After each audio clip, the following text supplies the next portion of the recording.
Hello friends, this is your friend back with a new fanfic. What if Naruto became a great shinobi and built a massive harem with Hinata, Kyuubi and Kushina? In this universe, Naruto rises far beyond expectations.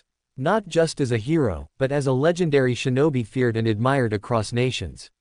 Along the way, Hinata's devotion, Kyuubi's hidden affection, and Kushina's unexpected return change his life forever. If you love overpowered Naruto stories and epic romance, don't forget to like, share, and subscribe to Fox Fan Fiction. Now, let's begin the story. Chapter 1. Konoha, the village hidden in the leaves and arguably the strongest of the hidden villages, lay in shambles. Not at the ambitions of a rival nation, or the chaos of any internal conflict, but at the hand of nature itself, or rather an entity capable of such power and raw destruction that the wrath of nature would be the only suitable comparison. The nine-tailed demon fox, Kyuubi, bared down upon the village. Every twitch of its tails cut the air, every step it took cracked the earth at its feet. Fangs the size of small houses shone in the moonlight as the beast tore through the village. Warriors, shinobi raced to meet the beast with the hope of slowing it down, perhaps even repelling it. Foolish as it was to challenge the strongest of the tailed beasts, this was their home and they would defend it. Searing fire rained down upon the body of the beast, illuminating the village with their flames. The beast growled and swung its paws, swatting the offending shinobi like flies. Pillars of jagged earth rose from the rubble, impaling the demon's legs. It merely roared in annoyance, the force tossing all around it to the winds or into nearby debris. Arcs of lightning slammed into the beast's maw with the fury of gods. It merely belched a rain of crimson fire in return, consuming all in its path. Slaughter. This was not a fight, this was unquestionable slaughter, and the simple truth was Konoha would not survive, not if this beast had anything to say about it. Minato, hurry, we can't take much more of this, whispered Sarutobi Hiruzen, garbed in his wartime combat armor and adamantine staff in hand. The god of shinobi could only watch as his village lay ruin at the hands of the raging demon. Leaping into the air, he summoned a giant shuriken and launched it at the nine tails before flashing through hand signs, shuriken shadow clone jutsu. One suddenly became 100 as the deadly storm of steel hit its mark and sliced into the Kyuubi, who roared in fury at the sudden assault. Turning to meet and quickly end whatever dared attack it, the Kyuubi was caught by surprise as its head was forced down. The cause, the staff resting in Sarutobi's arms. Even a being like the Kyuubi had to feel the pain of a weapon as hard as diamond getting acquainted with its skull. If the situation were not so dire, the aged cage might have felt some pride in forcing the strongest of the tailed beasts to bow, granted not of its own will, but he would take what he could get.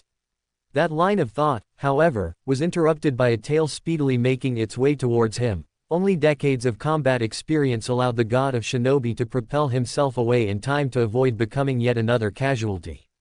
I'm much too old for this, fighting demons is a young man's game, the professor growled to himself, watching as the demon shook off his attack and refocused on the village.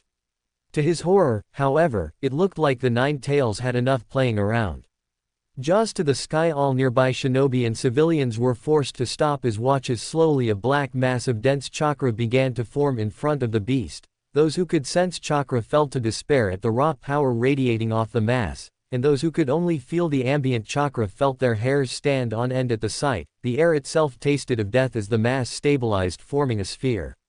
The Kyuubi moved to swallow the mass, the prelude to the signature and most destructive techniques available to the tailed beasts, the move that would signal the end of Konohagakure. Or at least it would have. Summoning, food cart destroyer technique, rang out through the air, accompanied by a billow of smoke before, to the shock and joy and of the people, a toad slammed down upon the body of the Kyuubi, interrupting it. Where am I? The booming voice of the toad rang out. Oi, Minato, where are you, and don't you dare tell me you summoned me on top of the Kyuubi no Kitsune. The toad hollered. Sorry Bunta, but it was out of my hands. Minato Namikaze, the fourth Hokage and Yellow Flash of the Leaf, hastily apologized. Bunta, I need you to keep it busy just for a bit while I have a plan, but I need some time to prepare, says Minato as he eyed the demon as it finally freed itself from underneath the toad boss. Why do we get the troublesome summoners? The toad boss grumbles but nodded, drawing the blade attached to his hip and hopping up to buy time for his summoner. I have to make this quick. Glancing down at the bundle nestled in the crook of his arm, the young Hokage couldn't help but smile at the small baby resting in his arms, his son. There is only one way to stop this beast, and only one way to ensure you'll have a trump card against what's to come. The thought gave the man some small measure of comfort. It was not every day one had to damn a child, their own child no less, to the fate of carrying a tailed beast. Flashing through hand seals, the Minato Namikaze cast the last technique of his career as Hokage and of his life. Sarutobi sighed as he looked over the reports in his office, retaking the mantle of Hokage after the untimely death of his successor. You had so much waiting for you, Minato, your students, your friends. The aged man glanced sadly towards the crib next to his desk. Your family, he whispered. Getting up, the aged Kage made his way towards the crib situated inside his office, taking in its babbling occupant with weary eyes. A baby with a small tuft of golden hair and sky-blue eyes and whiskered cheeks squirmed within, his innocent eyes greedily taking in all this new world had to offer. So active for one so young, I'm almost sure you'll be a troublemaker, it's in your blood after all. The old man allowed himself a chuckle thinking back on a young redhead terrorizing the village with her pranks.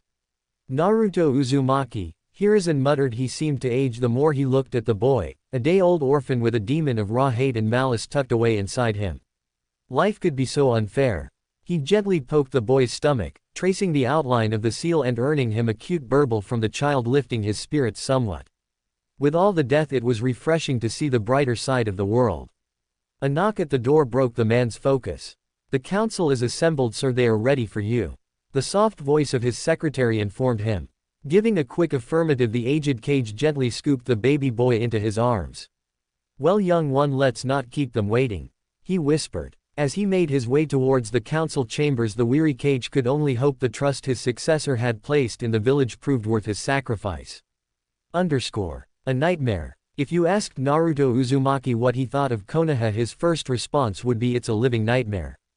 The general populace despised Naruto Uzumaki, and those few that did not outright hate the boy were either too wary of him to offer any real aid or ambivalent to his plight. Why the young blonde did not know. No other children were looked at the same way he was. No parents whisked their kids away when other children appeared. It was always him and him alone. He had tried hard to fit in, throwing on his biggest smile, dressing his best, or at least the best he could afford to, and being as polite as a 5-year-old could be, but in the end, it meant little to people of Konoha. He sighed, staring at the 4 blank walls of his room. Other children had decorations or pictures they had drawn lining their walls. For a time he had them as well, pictures of him surrounded by friends, a few with what he thought his parents may have looked like. He took them down though, they only made the isolation feel worse. With a grunt, the young boy turned to face the window and stare into the night sky. Despite his bright traits, the boy had always felt at peace under the glow of the moon and stars, away from the glares and whispers and happy families. He got up and walked over to the window, taking in the village. Despite it all, he still thought the village itself was beautiful, the people much less so, but it was his home and on some level, he cared for it. He caught sight of a few jumping shadows, ninja, back from missions or setting out on tasks. He watched in awe as they jumped from rooftop to rooftop. Like most children, Naruto wanted nothing more than to be a ninja, and it was hard not to. The power, in the eyes of a child, was just amazing. One day I'm going to be the greatest ninja in the world, he whispered to himself. Watching the last of the shadows fade from sight, the boy gave a nod to himself. He would become the greatest and the world would respect his name. Settling back into bed, he slowly drifted off to sleep, his promise quietly echoing in his head. The first day into his promise, the boy had hit a small snag in his plans. I don't know the first thing about being a ninja, he cried out to himself. Oh sure, he knew they were sneaky and could jump high, but that couldn't be all there was to it, and even if that were true, he had no base to work with. Where did he even start? He racked his brain for a solution. He needed the basics at least. He couldn't reach his goals if he didn't understand what he needed to focus on. Naruto took a few breaths and calmed himself. Something he'd learned helped him relax when under the glares of adults or the teasing of his fellow orphans. The punishments for acting out were much worse than dealing with a few cold looks or some jeering. Information. He needed a baseline to get him started, and the only place he could think of was Konoha's central library. He had never actually been there before. He'd passed by it plenty of times but never felt the need to enter it. The library was located near the center of the village, not too far from the market district. With his goal in mind, the young boy raced to the library, ignoring the usual looks the villagers sent his way. They weren't important at the moment. Finally arriving at his destination, he took a moment to stop and compose himself. He didn't know what kind of reception he would get here, and it wouldn't help to go in without thinking. Once he was sure he had cooled down enough, he slowly entered the building and was rather disappointed by how plain it was. Rows and rows of books stretched across the walls, but there was nothing spectacular about it. Walking further in, he found himself in front of a desk with a young woman facing away from him, stacking books onto a cart. Taking a moment to ready himself for whatever response he might receive, Naruto steadied himself with a small breath and coughed into his fist to get her attention. The woman gave a slight gasp, dropping the book in her hand onto the floor. Quietly cursing to herself, she quickly picked it and whirled around to the source of the noise. She was a rather plain woman, he noted to himself. She reminded him of the matrons at the orphanage. Plain black hair was done up in the popular Harem style, framed a similar pair of jet black eyes hidden behind a thin pair of black-rimmed glasses. Her thin lips stuck out in a pout, probably due to her surprise at his interruption. "Hello there." Her soft voice cut his appraisal short, and he quickly brought his gaze back up to meet hers. Sorry." He cursed his inattention. He could see her quietly giggling to herself at his embarrassment, making it his turn to pout. Seeing this, the young woman managed to calm her laughter and addressed him once more. "Apologies, I did not mean to embarrass you." She bowed slightly towards him. Straightening herself out, she addressed him once more. "My name is Amagi Nara, current head of the Konoha Library." She finished, a hint of pride in her tone before looking to him for introductions. Naruto hesitated. Those who did not know him by appearance did know him by name, and very rarely did encounters remain friendly once his identity came up. He debated lying but shook that thought away. He would be here often if this went well, and he couldn't take the chance of his lie blowing up in his face later. Steeling himself and putting on his soon-to-be signature grin, he replied. "I'm Naruto Uzumaki, future badass ninja," he proclaimed. Amagi regarded the boy critically as he introduced himself with a grin so wide it forced his eyes closed. She knew exactly who he was. She was a Nara after all, librarian or not. She was also old enough to remember the attack and the Three Roads decree regarding just what this boy truly was. The real question was, why was he here? She may have only recently inherited the head position, but she had frequented the library for years and had never seen the boy step foot inside the building. Focusing back on the child in front of her, she raised an eyebrow with a small smirk. "Oh really? Well then, what is a future badass ninja doing inside my library?"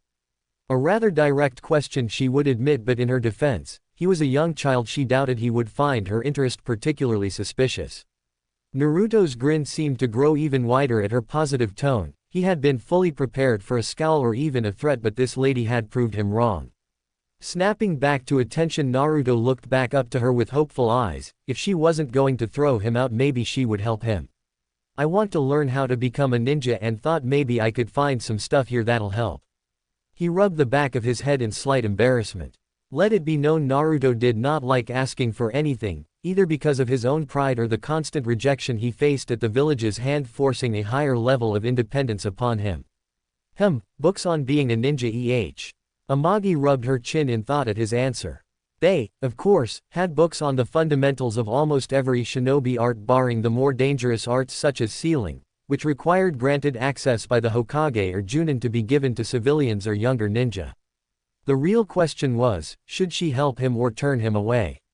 She was not blinded by hate or anger. Kami knows she had a basic understanding of sealing arts and knew the boy and the fox are separate entities, and to blame the boy would be both cruel and foolish.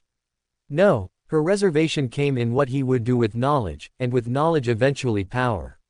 A boy shunned for reasons he is not aware of being given access to skills designed to kill, at face value, was a recipe for disaster no one should even indulge. Her mind raced with possible outcomes. While he might not be the demon himself, could the fox perhaps influence him to aim his newfound skills against the populace? Should the seal fail, could the fox take over the boy's body and in turn gain access to the skills he had acquired? Sure, there were other ways he could acquire the information. The academy sprung to mind, but he would not qualify to enter for at least 2 years. 2 years he would spend ignorant and untrained. However, she also acknowledged that delaying his quest now could result in a similar problem. The boy denied the chance to chase his dreams on top of being arguably the most disliked person in the village would make him more susceptible to outside influence, be it a demon fox promising revenge or a foreign ninja offering the chance of a better life. Either option almost guaranteed a new threat to the village. She looked back down at the young boy, eyes filled with hope, determination, and excitement, but looking deeper revealed to her fear, sadness, and insecurity. Amagi has a choice to make. Leave the boy alone, open to anyone willing to give the boy a modicum of attention or help, leaving his and possibly the entire village's fate to the winds. Or, guide the boy, handing him the tools to become a trained killer but aiming them away from the village. Choice made. Walking out from behind the desk, Amagi rubbed the boy's head, inwardly noting the blush creeping along his face and the shocked look he tried to hide from her at the contact. Definitely the right choice. Come along, Naruto-kun, I believe we do have some texts on beginner-level shinobi exercises and techniques. Let's see if we can find what you were looking for, yeah. She smiled down upon him, offering a small measure of support. Naruto would fondly remember that moment in the future, the first time someone had truly acknowledged him and the first time the problems in his life, just for a moment, seemed a bit smaller. Chapter 2. Naruto sat quietly as Amagi seemed to glide from bookshelf to bookshelf, grabbing books as she went with an almost inhuman grace to her movement. He didn't think a librarian could move like that. He watched as she would open every book and briefly skim its contents before either putting in the growing pile she had set up for him or returning it to its proper place, shaking her head and moving on to the next shelf.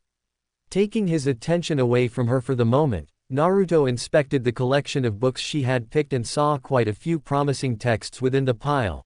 Taijutsu 101, Ninjutsu for Dummies, and Beginner's Guide to Strategy, among a few others. That should be enough for now, he heard her mutter. Amagi's voice shook him out of his thoughts and he looked up to find her standing beside him, admiring the rather sizable collection of scrolls, texts, and books. Amagi-san, isn't this a bit much? He questioned with a highly concerned look on his face.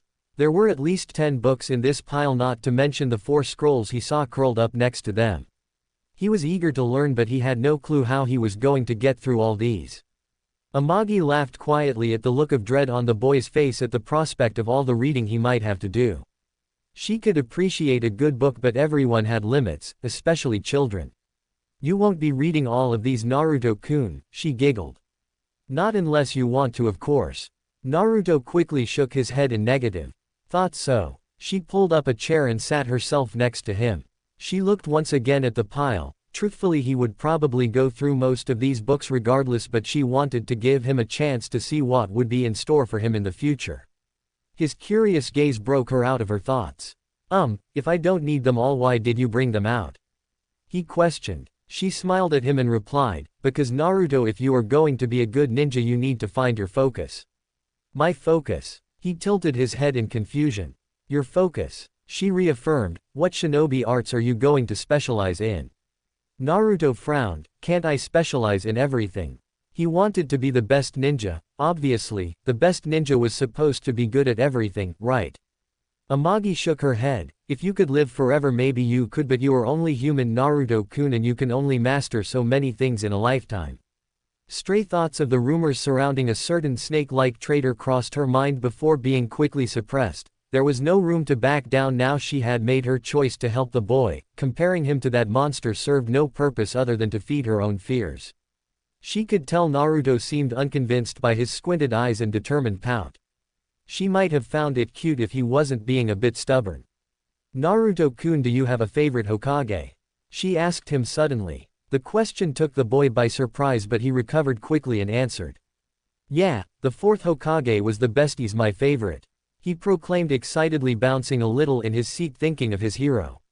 What other Kage could claim to have single-handedly defeated the strongest tailed beast? To Naruto's limited knowledge, no one else, so that means the 4th was clearly the best. Amagi shook her head at the answer, but it was hardly surprising. Most of the younger generation looked up to the 4th, seeing as he was the most recent and arguably most notorious shinobi of his generation. Do you think he was good at everything? She questioned. Naruto, as expected, rapidly nodded his head in affirmative. Amagi bopped him gently on the head. Incorrect, she said. What do you mean? Wouldn't he have to be good at everything to be made Hokage? The young boy questioned softly, rubbing the spot where she tapped him. Amagi shook her head and clarified. Yes, she began, the fourth was indeed an extremely talented and intelligent shinobi. His skill was unquestionable, but he was not great at everything, she lectured. Oh yeah, what wasn't he good at then? He challenged, still not 100% convinced his idol could not excel at everything. The fourth is fittingly well known for 4 traits specifically. She held up 4 fingers for emphasis, the first being his intelligence, the second his natural speed, the third his talent at jutsu creation, and lastly his mastery of sealing arts. Seeing him following along, she smiled slightly at his willingness to learn, a rare thing to see in children so young. She moved to continue. I'm sure you noticed nowhere in that list did you hear me mention him having talent in any other ninja arts like genjutsu, kenjutsu, bukijutsu, or iryo ninjutsu. Naruto's eyes widened a bit. He was not even aware of just how many ninja arts there were to learn, or that his idol did not even seem to use half of them. She continued, the fourth was competent in some of these arts, but by no means was he a master of everything, she finished. Naruto sat thinking on her words. He supposed it made sense, but still, hearing your hero wasn't amazing at everything was slightly off-putting for a kid to hear. He supposed mastering everything was a bit too much to ask for in hindsight. Now the Amagi had explained it. Noticing his downtrodden expression, Amagi ruffled his hair again, once again earning a healthy blush from the boy, but no complaints at the gesture. Starved for positive physical attention, she mentally noted.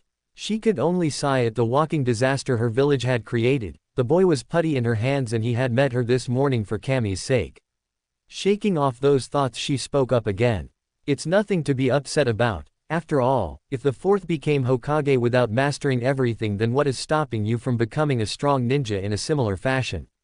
Naruto nodded his head, following her reasoning. Better to be a master of 3 skills than average at 5, and if the fourth could become a legend with only a few arts under his cloak, then so could he, damn it. This revelation brought forth a question though: what would he focus on? He clearly wasn't aware of every single ninja art, so how could he choose, and what if he chose skills that didn't fit him? Seeing the boy in front of her frowning at this thought, Amagi decided to help him out a bit. She wouldn't tell him what to study, that was his choice and his alone, but she could guide him a little. Naruto-kun, she called out, bringing his attention back to her. Would you like some help in finding what suits you? Naruto nodded, grateful for any assistance his new friend, internally he hoped she was his friend, could offer.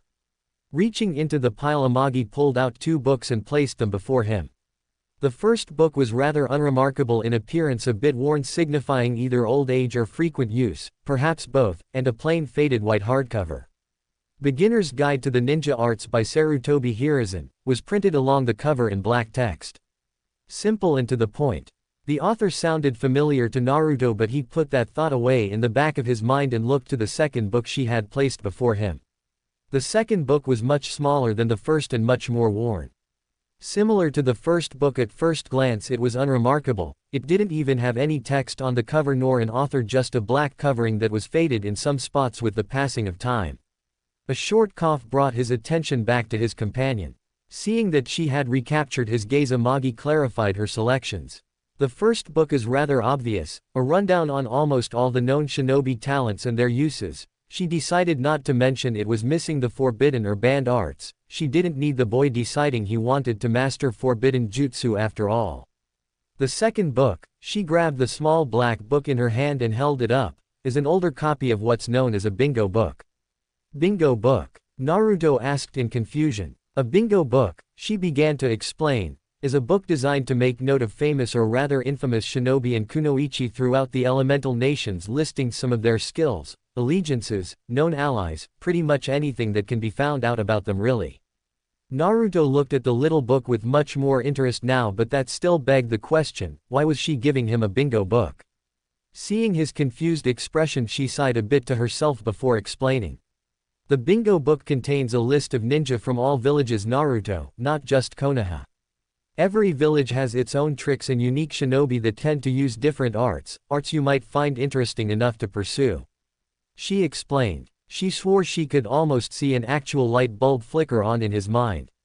Naruto had caught onto her meaning. Coming to the library showed him just how little he really knew about being a ninja. It was a bit embarrassing honestly, but at least he had a better idea now than when he first walked in. He swore he would make sure to be better informed from here on. Moving past his embarrassment, he glanced back down at the bingo book and replayed what Amagi had told him. If true, then he could learn about styles not even found in his village, he could be truly unique. Grinning, he turned back to face Amagi, newfound determination in his gaze. He was going to become the greatest ninja the village had ever seen. That was his promise of a lifetime. Seeing the light in his eyes, Amagi couldn't help but offer him a cheery smile. Looks like he's almost ready to start on his path, she thought to herself. She wondered where it would take him. Grabbing the 2 books as she stood, she addressed him once more. Naruto-kun, let's get these 2 books checked out for you. I'll store the rest away until you have need of them, she informed him. He nodded and moved to follow after her, taking care to put back a few of the scrolls he'd been glancing at while he was waiting for her. Making their way to the desk, Amagi noted down the 2 texts before handing them over to the boy in a small bag. I don't think I need to ask this, but you'll take good care of those books, won't you, Naruto-kun? She asked him, a gentle smile. Naruto was not the sharpest child, but he could have sworn he saw the nearby shadows twitching behind her. He rapidly nodded. How could she be so scary with a smile? Laughing quietly to herself, she rested her hand gently upon his head, running her fingers through the untamed but oddly soft mass of golden spikes. I'm putting my faith in you then, don't let me down, she smiled down at him again, this one without any malice. Naruto looked down at the floor. Her words and gestures sent an unfamiliar but not unwelcome feeling through his chest. He wasn't sure what it was, but he reveled in it nonetheless, committing the warmth to memory. He met her eyes once more and gave the largest grin he could fit on his childish face and spoke. I won't, that's a promise, and Naruto Uzumaki never breaks a promise, he proclaimed. An honest ninja, huh? Amagi mused to herself. Not the most practical, she admitted, but couldn't shake the feeling this boy would be something great one day. Well then, get to it, Naruto, you still have a long way to go and it's getting late. She gestured to the window to left, showing off the setting sun. Seeing the time, Naruto's face fell a bit. He had wanted to begin training today but knew better than to wander alone at night through the village. It wasn't safe. At least not for him anyway. Shaking that thought away, he turned to face her and nodded again. Securing the bag and his new books in hand, he made his way towards the building's exit, stopping right before the doors. He turned to see his new friend one last time, fond memories of their day together filling his mind. The first day in his entire life he didn't have to spend truly alone. He gave a megawatt grin and waved to her. His grin widened, seeing her return the gesture with a smirk and wave of her own. He decided he loved the library. Racing out, he cut through alleyways and secret paths he had found in his solo explorations of the village. Arriving at his tiny apartment in record time, he was eager to start reading. After all, once he found a style that suited him, he could begin his training. Rushing into his room, he dove onto his bed and set out his new books in front of him. He took a moment to decide where he should start first before settling on the white book first. Probably better to actually understand all the arts before trying to make any real choices. Setting the book down in his lap, the young boy would spend the rest of the evening reading, taking small notes here and there when something caught his eye or he had questions to look back on during his future trips to visit the library. He'd fall asleep 2 hours later with a smile on his face and notes littering his bed. Chapter 3. Naruto blearily took in his surroundings upon waking, slowly recalling the events of the previous day and his late-night reading binge. Perhaps staying up all night wasn't the smartest strategy. The joys of hindsight. He turned to his right and thankfully it seems he had enough sense to neatly tuck his new books away before losing consciousness. Amagi's silent threat still lingered and he didn't know what she would do if he had ruined them less than a day after letting him borrow them. Kami forbid he ever finds out. Just thinking about it made his body involuntarily shiver. Shaking off those worrying though, he gave a large yawn and with a quick stretch, he made his way out of bed and began his daily morning routine: wash up, brush teeth, and make ramen. Simple and efficient for a 5-year-old kid. Beginning his rituals, the boy couldn't help but go over what he'd learned during his reading last night. Having made it halfway through the first book, he had covered most of the more popular and quirky ninja arts included and now had a fair grasp of the different techniques found throughout the continent. The book had spent the most time on the 3 most popular style of jutsu, being ninjutsu, taijutsu, and genjutsu, seeing as most ninjas' skill sets would include at least 2 of these 3 arts. Ninjutsu, as the book described it, was best suited for more destructive and ranged offensive fighting, though it was noted there were plenty of defensive ninjutsu as well, and one could become a walking fortress with the proper arsenal of techniques. Regarded as the most popular branch of jutsu for its inherently flashy nature and pure power, a ninjutsu specialist was not one to be underestimated. Taijutsu, the second most popular branch, encompassed hand-to-hand combat and the enhancement of the body. This branch, while listed as second in popularity, is arguably the most used branch, as close-quarter combat was simply an inevitability in the world of ninja. Simply put, everyone needed to know how to fight, and taijutsu masters were no less fearsome than their ninjutsu-wielding counterparts, maybe even more so. Lastly, genjutsu, the most obscure of the three major arts but no less lethal in the right hands, was the art of illusions and misdirection. Used to distract and disorient enemies, genjutsu is a favorite among those who lack much physical power and instead opt for finesse to engage opponents, striking while they have their guard lowered or leading them into traps. Master of genjutsu are not popularly known, but who is to that isn't intentional given their natural affinity towards deception and hiding. Already he had a lot to consider, and that was just the major three. The book covered many different styles and approaches, many of which he would never have even considered. Who even thought up fighting with human-sized puppets anyway? Suna, apparently, according to the book. That also brought him to another very important piece of information the book hard imparted upon him. The knowledge of the very life force of all living creatures. Chakra. A mix of physical and spiritual energy, it was the catalyst that enabled the use of most shinobi techniques and augmentation, on top of its arguably more important function: keeping its users alive. The book had stressed that chakra was not infinite, and if too much was used without the chance to recover, a user could very well die. Essentially, the reason all children weren't taught to breath fire at people was the chance of chakra exhaustion. That and giving a bunch of temperamental brats fire breath was an awful idea anyway. Moving on from his more morbid thoughts, Naruto returned to the question at hand. He still needed more information. Finishing up in the bathroom, he made his back into his bedroom and grabbed the two books, carrying them back to the kitchen where he could make breakfast and go over the second half of the guidebook. For once he was okay with the 3-minute wait on ramen. Just this one time though. While he waited, he skimmed through the second half of the book and found it was mostly comprised of bits of advice for the various branches of jutsu and warnings for the more dangerous or obscure techniques. Essentially useless until he figured out exactly what he wanted to learn. Sighing to himself, he closed the book and pushed it away for the time being. He could come back to it later. Moving his attention to the second book, Naruto felt a bit of excitement come over him at the thought of viewing strong and famous shinobi from other countries. He wondered if any of them could compare to the fourth. Quickly, but carefully opening the book, the young blonde was immediately met with a picture of a rather unassuming brown-haired man who appeared to be in his mid-20s.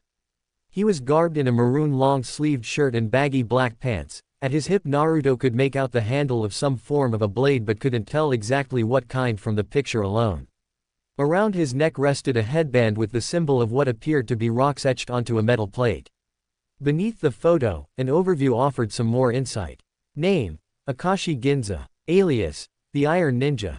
Age: 25. Affiliation: Iwakager. Rank: Chunin. Status: alive. Info: extremely proficient in Iwakager's signature enhancement technique, Iron Shell, that hardens the user's skin equal to the amount of chakra used. Ginza has built a reputation as one of the village's most sturdy ninja, being near impervious to traditional weaponry and taijutsu. Average in earth-style ninjutsu and taijutsu and slightly above average in kenjutsu. Ginza focuses more on outlasting his opponents than outmaneuvering them. Threat level: high C rank to low B rank. Naruto made a mental note to thank Amagi for suggesting this book. 1 page in and he was already hooked. This guy was no yellow flash, sure, but the idea of being almost immune to damage was still pretty cool in his eyes. He also made note of his skills, earth ninjutsu and kenjutsu. The guide mentioned chakra could take the form of 5 primary elements, those being earth, water, fire, wind, and lightning respectively, each having a weakness and strength against one of the other elements, creating a sort of balance. Maybe elemental ninjutsu was his calling. He would have to find out more though. He doubted it would be as easy as picking an element and flinging it around as he pleased. He could hope though. His thoughts were interrupted by the smell of his ramen snapping him out of his daydream. He quickly closed the book, piling it quickly on top of the other one before grabbing his cup ramen and making short work of his salty breakfast. Quick, cheap, and tasty, what else could he ask for? Finishing his breakfast in typical Uzumaki fashion, inhaling it, Naruto decided he needed to take a break. He had spent all night and most of his morning reading. His body demanded exercise. Gathering his outfit consisting of a pair of black shorts, a white shirt with an orange spiral on the back, and finished off with a pair of blue sandals, he quickly changed and made his way out the house. Deciding against heading further into the village, he made his way towards the outskirts of the village instead, in the direction the outer training grounds. Konoha had two types of training grounds, the first being those found within the village used generally by academy students and genin for safety and oversight. The second being larger ones located outside the village that were bigger but didn't offer the safety of Konoha's walls. These were used by Chunin level ninja and up. Obviously, he knew he didn't belong to either category, but the guards generally didn't bother stopping him from walking out. He wouldn't put it past them to be hoping for a stray animal to attack him or something. Frowning at the thought, he shook his head and sped up. He was not going to think about that for now. As expected, the guards barely spared him a passing glance before returning to their duties as he walked through the checkpoint leading to the training grounds. At least being ignored had some perks to it.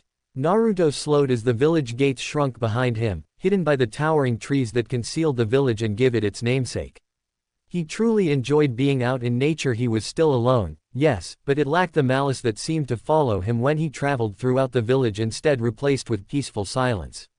Yo-out! An excitable shout rang out through the forest. Okay, maybe not so peaceful today. Sprinting to where he heard the shout, he came across two figures standing in the middle of an empty training ground.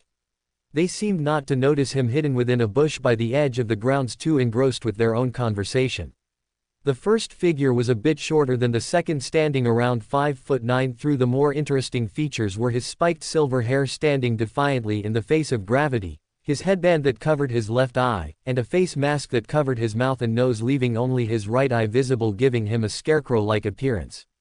Other than that, he seemed rather plain, garbed in the standard green shinobi vest with a black long-sleeved shirt and somewhat baggy black pants and sandals. The second figure, however, made the first look completely normal. Standing at around 6 foot tall, the second figure was dressed head to toe in a green skin-tight jumpsuit with a green vest and orange leg warmers. The oddity didn't stop there. The bowl cut and bushy eyebrows made for one of the strangest sights Naruto had ever seen. Were those things even real?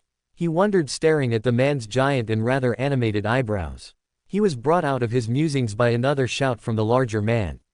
My eternal rival, I challenge you to a contest to fan the flames of our youth. The man exclaimed, offering a thumbs up and a grin to his companion. The shorter figure was silent for a few minutes, simply staring off into the treeline for a moment before replying in a much less enthused manner. Did you say something, guy? The man asked, pulling out a little orange book from a pouch on his hip. Gah, you and your hip attitude won't get the best of me today, Kakashi. I'm here to even the score, and as the one behind I get to choose the challenge. The man pointed dramatically at the now identified Kakashi.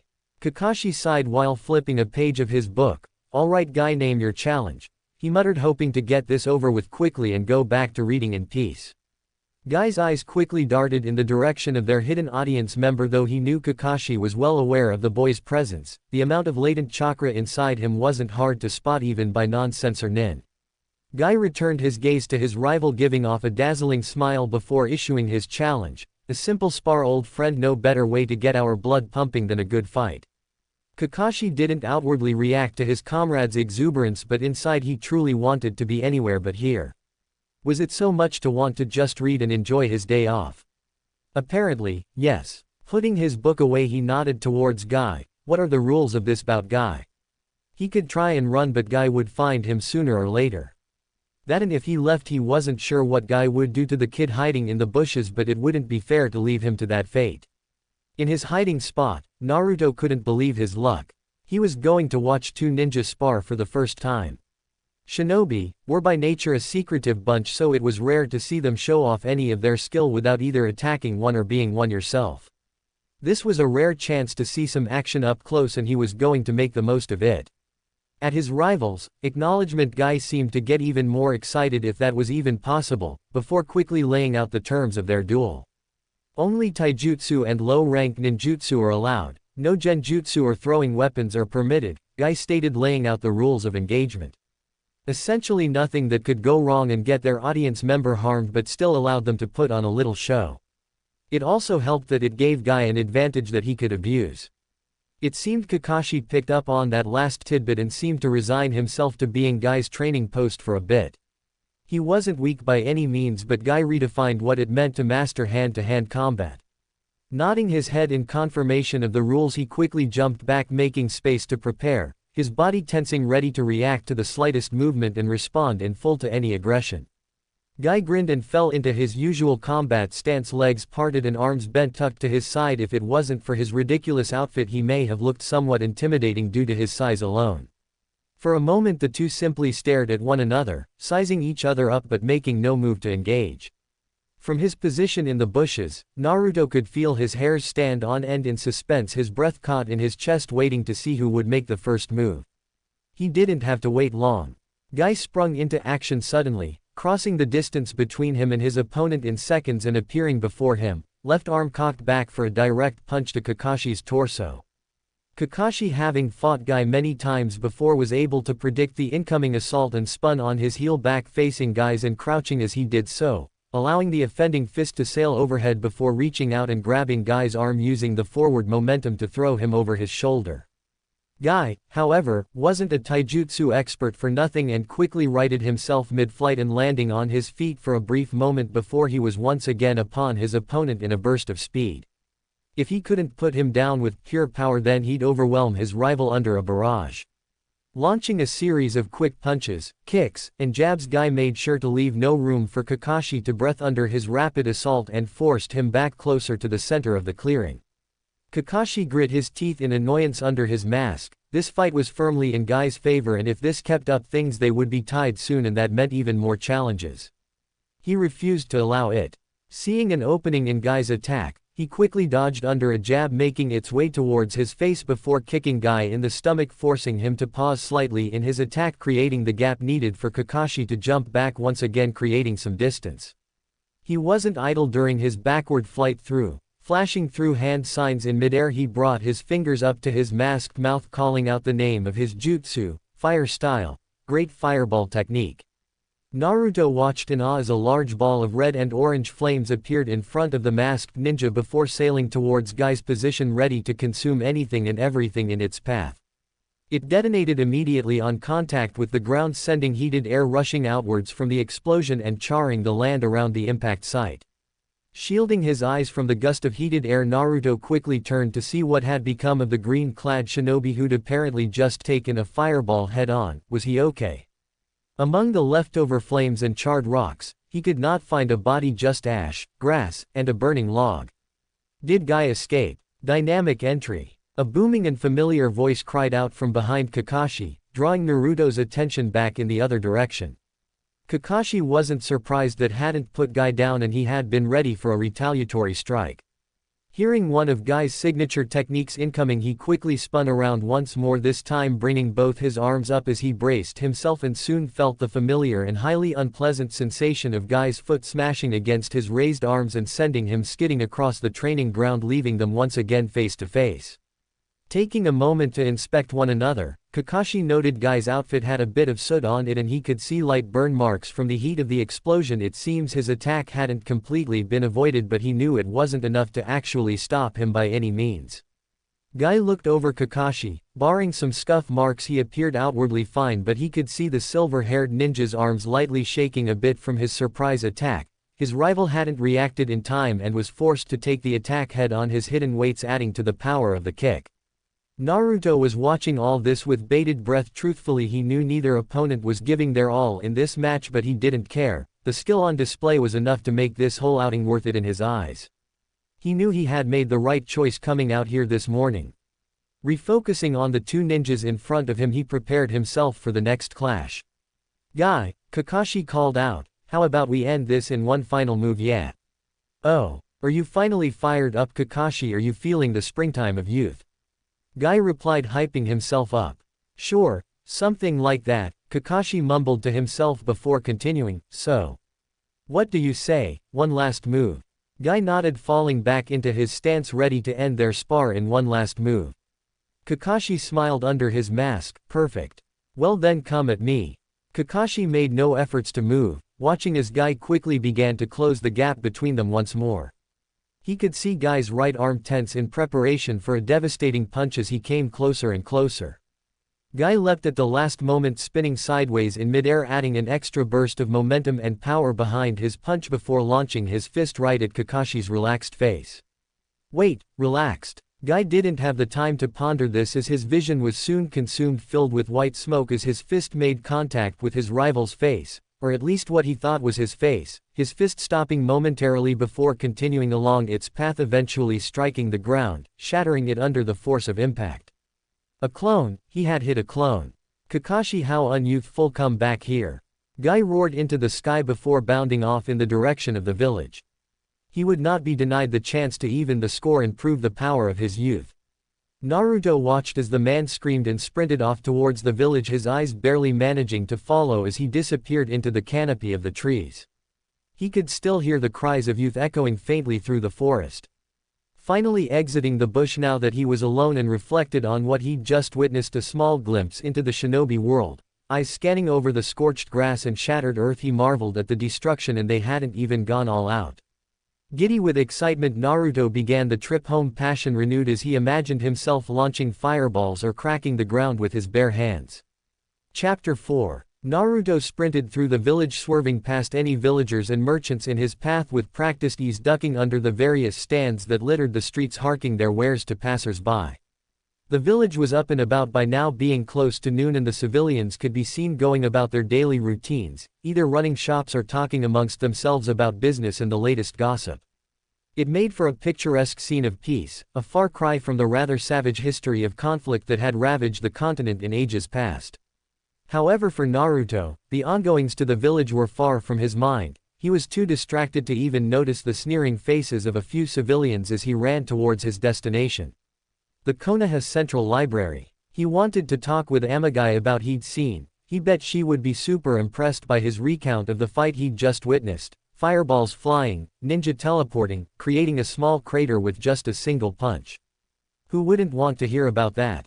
It helped that she was his first and only real friend. He had decided someone who was so nice to him had to at least like him enough for that.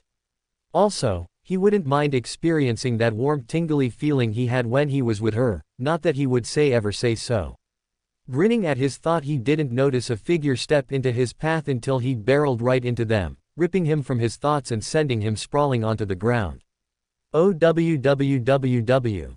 He moaned to himself, rubbing his head in an attempt to soothe the stinging sensation from the collision. Serves you right, brat, watch where you are running next time. A gruff but distinctly female voice admonished him. Naruto looked up at the offending brick wall he'd run into, at least that was it had felt like when he crashed into them, and was surprised by what he saw. She was the prettiest brick wall he'd ever seen. Purple hair, done up in a single spiked ponytail, crowned her head, immediately catching his attention with its exotic coloration and style. Trailing down, he met her gaze and noted she had honey-colored eyes that were narrowed in what he guessed was irritation at his actions. Below that, however, really caught the boy's eye.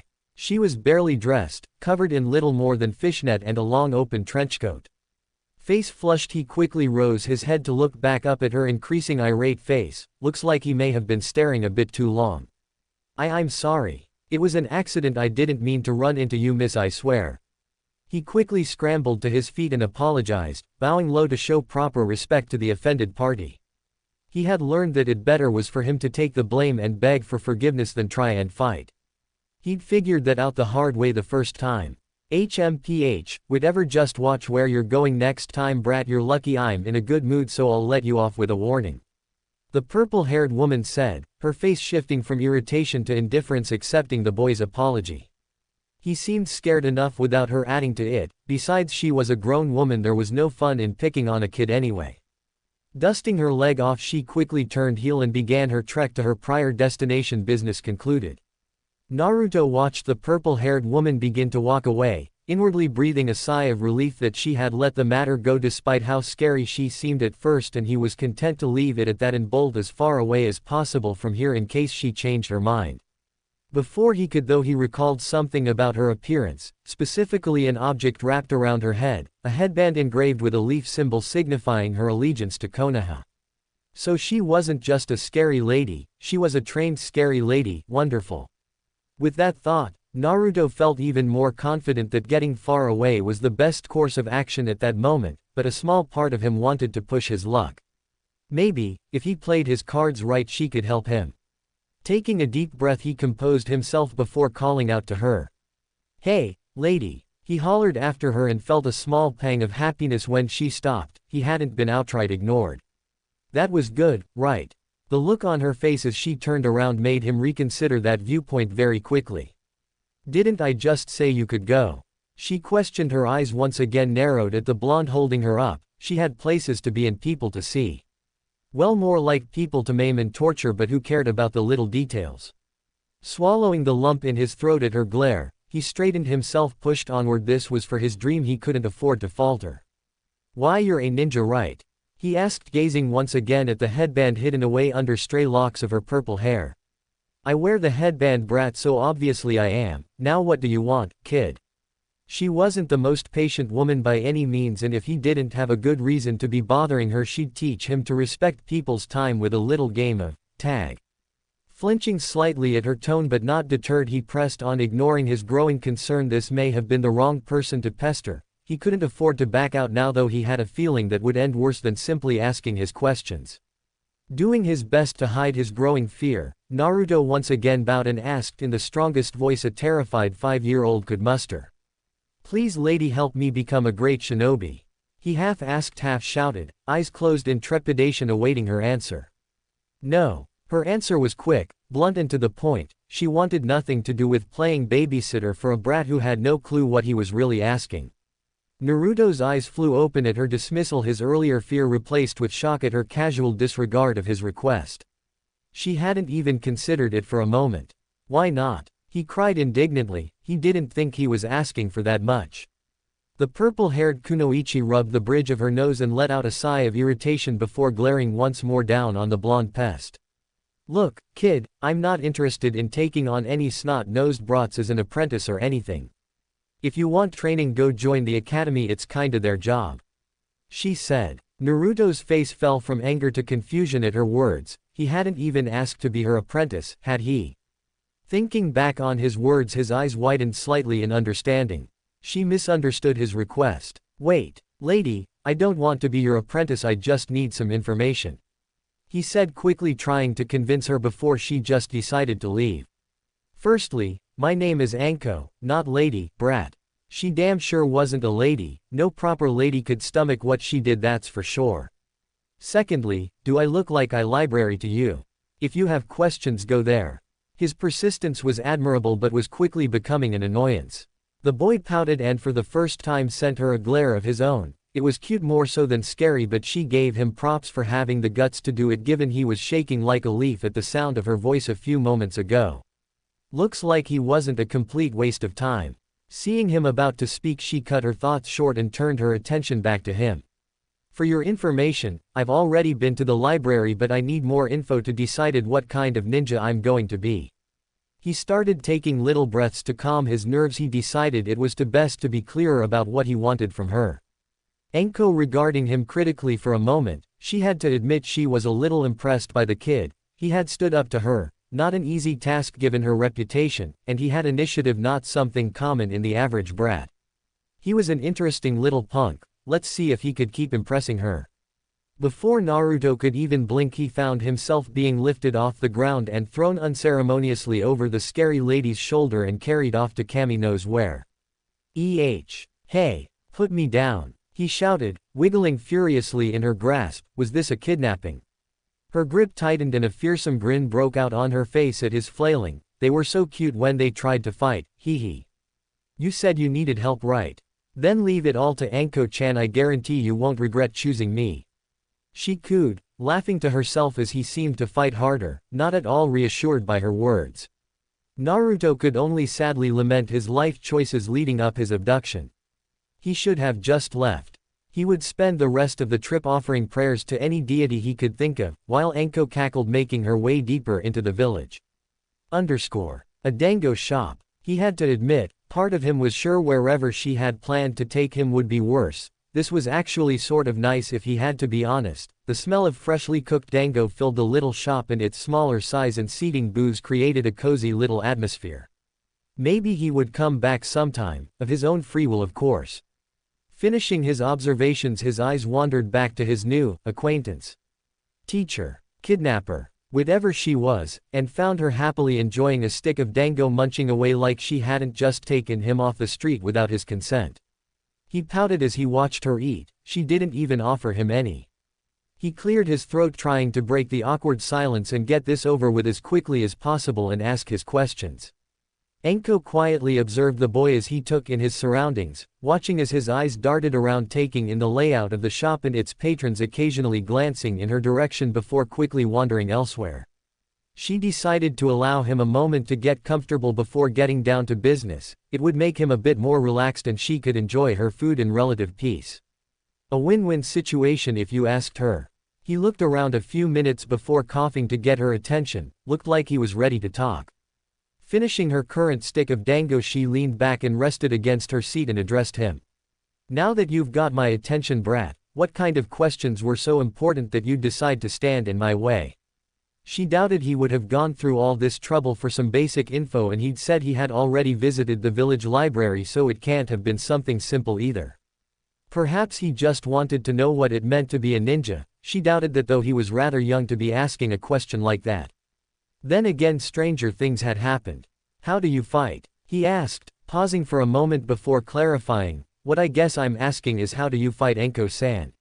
He corrected. She hadn't been expecting that question. She was anticipating the usual drivel kids wanted to know about being a ninja, like how many jutsu she knew, or advice on weapon throwing. Not personal questions. She leaned forward and rested her cheek against her palm, absent-mindedly chewing an empty stick of dango as she pondered his inquiry. Why do you want to know? She probed him, wondering just what he would need with such info anyway. His face fell a bit as he replied. I want to become a ninja, but before I can begin my training I want to pick out fighting styles that suit me, but there is only so much I can learn from books. He said, taking a moment to breathe. He continued on. I thought, his face turned sheepish at this point, I thought maybe, with you being a ninja already, you could offer me some advice. He finished somewhat meekly, a hopeful look in his eyes. Enko nodded to herself, the pieces falling into place as she considered his request. She thought it was a bit strange he was determined to find a focus so early on, but there were benefits to committing early to certain styles. He would be able to master his skills faster if he was able to narrow his training down to just what he needed instead of allocating time and energy to less helpful studies and exercises. Before I answer, tell me something, brat. Do you have a rough idea of what you plan to specialize in at all?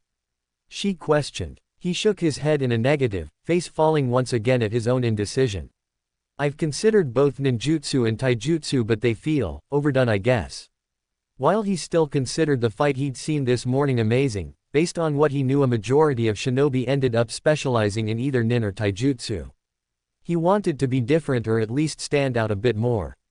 Enko nodded. I see, she said, sitting back up. So you want to know how I fight in order to figure out if you might be interested in learning how to do the same. She summarized, filling in the gaps he'd left with his earlier questions.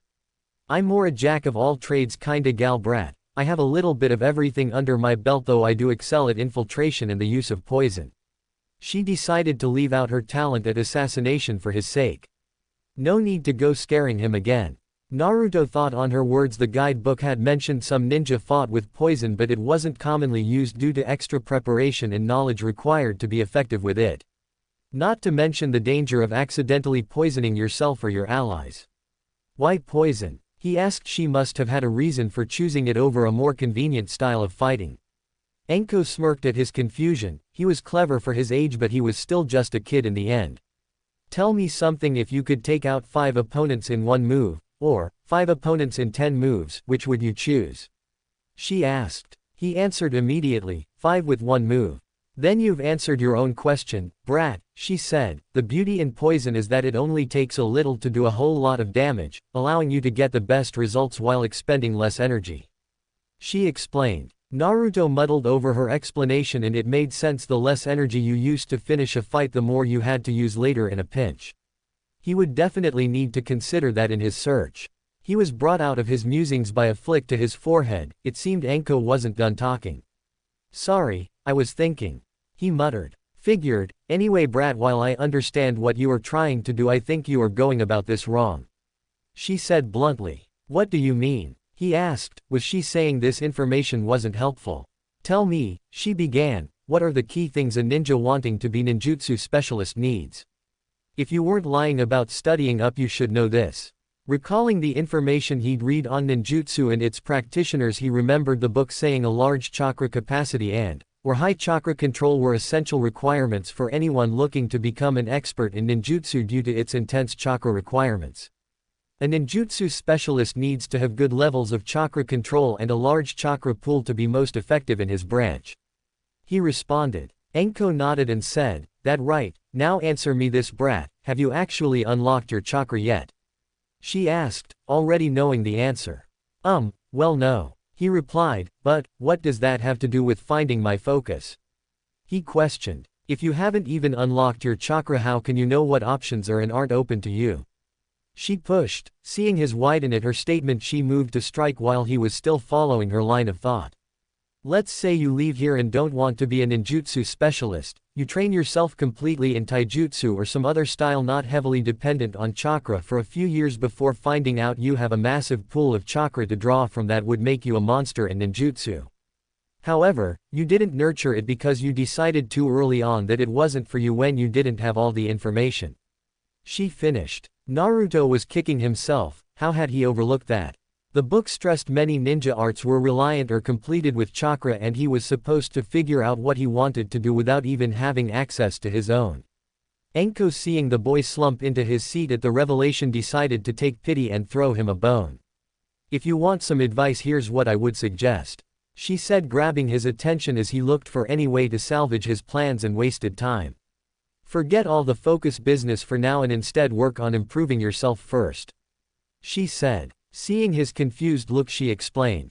You probably won't unlock your chakra for at least another year anyway, not unless someone forcibly opened his pathways, and she wasn't about to do that. She'd done her good deed for the day already, helping him out this much. So, instead, she continued, start training your body. Physical conditioning is still useful, since no matter you end up specializing in, you still need to be in good physical shape to be a ninja, and it's easier to train your body now when you're young. She explained. Naruto pondered her suggestion for a while, weighing up the pros and cons to her advice, and honestly, he couldn't fault her logic. Plus, she was an experienced kunoichi, so she probably knew what she was talking about, having experienced it herself. With that in mind, Naruto hopped out of the booth and grinned. Already new plans started forming in his head. He may not have got what he initially wanted, but he wouldn't complain about all he'd learned today. Turning to face the curious kunoichi watching him, he offered her a wide smile to express his gratitude. Thanks a lot, Enko-san, your advice really helped. I'll make sure I remember you when I'm the world's greatest ninja. He cheered before rushing out of the store and out into the busy streets of the village, waving as he ran out of view. Back inside, Enko could only laugh at the nerve of that little punk. He had spirit, and he reminded her a lot of her past self, so eager and determined to conquer any challenge. She rubbed at her neck, tracing a slightly rougher patch of skin contrasting the rest of the flesh around it. Cammy, it felt like a lifetime ago where her own smile might have been able to match his. Before everything had gone so wrong. She could only hope he ended up in a better place than she had.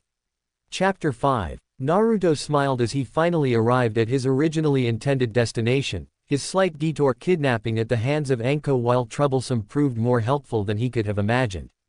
Not that he had imagined anything good coming of it while he was being essentially abducted in broad daylight. He was still a little bit bitter about the whole affair. No one even tried to stop her. Stupid villagers. He grumbled, making his way inside the library, the twin oak doors shutting softly behind him as he entered and began the search for his favorite librarian. Granted, she was the only one he knew, but even if he knew all of them, she would still be his favorite. Checking the front desk, he frowned upon finding his target missing. He supposed she must be in another part of the library or out reorganizing the shelves. Being the holding place for most of the village's collective knowledge, or at least the non-classified and dangerous bits, Konoha's central library was actually rather large and without proper upkeep would be a nightmare to fix back up. So, with a sigh, Naruto began his trek through the rows towering bookcases, eyes and ears open for any signs of his prey. She had to be somewhere caught up in all these books. He spent the next few minutes searching, pausing occasionally to stop and look around the more hidden-away corners of the building before circling back to where he started, his frown growing deeper at his lack of success. I guess she's just not here today. He grumbled to himself. He really had wanted to go over everything that had happened today. There was so much to talk about. He sucked his teeth at the apparently lost opportunity, before freezing as two delicate hands suddenly covered his eyes and a familiar voice whispered in his ear. "Guess who?" the voice teased. Face rapidly heating at the close contact, Naruto quickly removed the offending hands and spun to face his attacker, with a pout and his best glare. "Amagi-chan, don't do that," he cried, trying and failing to hide his embarrassment at being taken off guard. Amagi giggled softly into her sleeve at his pouting face. The boy was just so expressive even for a child. A far cry from Nara clan children who often reacted to everything with either exasperation or disinterest. She couldn't help but tease him a little. She idly noted that they were rather close for two people who had only met the day before. She chalked it up to how open the boy was with her. He wore his feelings on his sleeves and his thoughts came alive in his eyes. It was hard not to be drawn in. She reached out and ruffled the boy's hair, ignoring his indignant squeak and smiling to herself that despite the annoyed front he put on, she could feel him leaning into her touch, a silent demand for more attention. She played with his hair for a few moments longer before removing her hand, pretending she hadn't noticed the slight frustration in his eyes at the departure. To spare him some dignity, she made her way over to her chair behind the desk and gestured for the boy to sit in the spare one next to her. He quickly scrambled onto it and turned to face her. A bit of red still tinted his cheeks, but she saw the slight smile that hinted at his contentment. "So, what brought you back here so soon, Naruto-kun?" she asked. "I wasn't expecting to see you again for at least a few days after you left." At her question, Naruto seemed to snap out of his light daze and he remembered just why he'd come here in the first place. "I'm here for two things, Amagi-chan," he said, holding up two fingers for emphasis. Amagi-chan. She hadn't noticed it the first time, but he had called Amagi-chan earlier when she'd frightened him too. She supposed he felt comfortable around her. The thought made her both happy and sad. Happy the boy felt safe enough with her after only one meeting to refer to her so affectionately. However, it saddened her that the boy was so starved for positive attention that he was quick to latch onto people for showing basic acts of kindness. Just how bad were things for him? She doubted she would never really know unless he told her. Frowning at her thoughts, she tuned back in to see the boy looking at her expectantly. "Sorry, Naruto-kun, can you repeat what you said? I spaced out for a moment," she said, offering him an apologetic smile. Naruto nodded and moved to repeat himself. "I said, I came here to thank you for the books you let me borrow. They were really interesting and helpful, especially the bingo book." Did you already finish them both?" she questioned. It had only been a day. Naruto shook his head. "No, I'm halfway through the book on ninja arts and I've only skimmed through the bingo book this morning," he admitted. "I see." She nodded. "What else did you come here for then?" she asked. "I also came to ask if you had any books on physical conditioning or body training exercises," he said, making his request. "Physical conditioning or body training?" she repeated to herself. "Have you decided to focus on taijutsu?" Once again the boy shook his head before answering. "I've decided to put off finding it until I have more information about myself. I met another ninja on my way here who suggested I focus on building my body's strength up first." She nodded to herself. She understood now. I'm sure we have a book on training exercises somewhere in that pile I made for you. Give me a moment to find it," she said. Standing quickly, she made her way over to a cart hidden away towards the back end of the rounded desk. Amagi shuffled through a few books before selecting one and making her way back over to him. "This one should have everything you need to get started," she said, handing him her selected text. Naruto inspected the book for a few moments. It wasn't as thick as the guidebook Amagi had lent him previously, but it was a little thicker than the bingo book was. It had a solid red hardcover and on it in bold black print were the words, "Beginner's Guide to a Better Body, by Might Dai." Besides the author's name, a small indent in the shape of a fist could be seen. "Now I should let you know, Naruto, you can only borrow 3 books at any given time," Amagi told him. "If you want another one you'll need to return 1 book in exchange," she finished. Naruto nodded in understanding and made a mental note to finish the guidebook soon in case he needed to exchange it for something else. "Is that all you needed today?" she asked. Naruto thought to himself for a moment before slapping his palm against his face. How could he forget the last thing he'd come here for? "I almost forgot, Amgai-chan, I also came to tell you about what I saw this morning," he said excitedly, bouncing up and down in his seat in barely contained excitement. "Oh, well, go on, don't keep me waiting," she replied, feeding into his excitement. "It all started this morning when I left the house this morning." Naruto went on to regale her with his tale of bush espionage, and a dramatization of a fierce struggle between a hulking green beast and a one-eyed scarecrow. Amagi hadn't laughed that hard in a while. Naruto left the library an hour later with a large smile and an increasingly familiar warm fuzzy feeling in his chest. Today was a good day. Naruto decided to return home. To get started on his new book, he had considered heading towards one of the training grounds to start his training right away, but Amagi had pointed out it was already midday and he would be better off starting tomorrow morning after he read up on training methods rather than reading as he went along. He still stopped by the training yards, though he wanted to pick one out ahead of time so he could get there early. Eventually, he found one not too far from the village but perfect for his needs. After marking the spot, he headed home. Now here he was, flipping through pages of his latest source of information, and he had to admit whoever Might Dai was, they had written a pretty simple but effective book. Unlike the Ninja Arts Guide, this one was less about the theory and mechanics behind everything, though there were some side notes here and there, and more about how and why certain exercises improved specific talents and helped build better body habits. It was also deceptively short. Each page wasn't filled to the brim with text and definitions as he'd expected, but rather visual aids on how to perform certain stretches or movements to get the most out of training.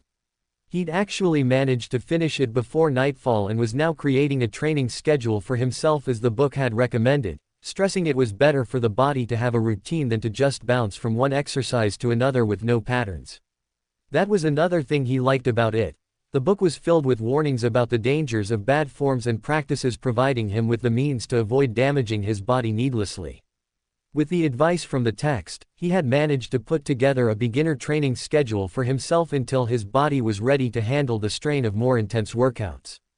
Wake up, 7 a.m. Perform warm-up stretches, 10 minutes.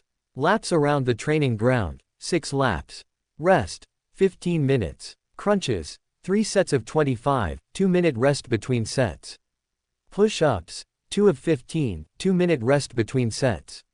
Squats, 3 sets of 10, 2-minute rest between sets.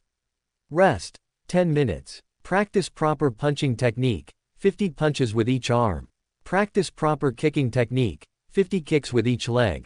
Rest, 5 minutes. Laps, 1. Crunches, 2 sets of 10, 2-minute rest between sets. Push-ups, 2 sets of 5, 2-minute rest between sets. Squats, 3 sets of 5, 2-minute rest between sets. Cool-down stretches, 5 minutes. Looking over his schedule, he was a little concerned about the amount he would have to do, but he wanted to test his limits and he could always adjust it. He couldn't handle it. The book had mentioned weights but informed him that younger users should wait until they were a bit older to begin using them to avoid stunting their growth, so that was off the table for a while. The book also stressed his diet, and this was the one point he wanted to ignore with all his heart. He needed to cut back on ramen. He absolutely loathed the idea of not having his favorite salty food constantly, but the book was adamant a healthy diet would ensure the best possible results and help reinforce his body. So far books hadn't led him astray, so he would do it. Under heavy protest though. Noticing the time, he decided it would be best to prepare for bed. Sleep was important and he had a feeling he would need all the rest he could get starting tomorrow. Oh, how right he had been. Waking up at 7 wasn't that bad. He would have liked more sleep, but he was also pretty excited, so it hadn't taken him long to get ready and make his way over to his selected training grounds. Once again the guards made no move to stop him from wandering off, so he arrived fairly quickly once he located the trail he'd left the day before. It would probably get faster once he fully memorized the way over. The warm-up stretches posed no real issues, being naturally flexible due to his age, and within a few minutes, he felt limber and excited to take his first steps towards his dream and quickly began the next step, his laps. The excitement didn't last very long. Had he been timing himself, he would have found out that one lap around the training ground took him about 5 minutes, with each subsequent lap taking a little bit longer due to fatigue. It took 12 minutes to complete the fourth lap, and his legs and lungs burned from the non-stop running. By the time he'd finished the final lap, he had spent almost an hour on the laps alone. Everything hurts, he quietly noted to himself, chest heaving to take in all the air it could despite the pain.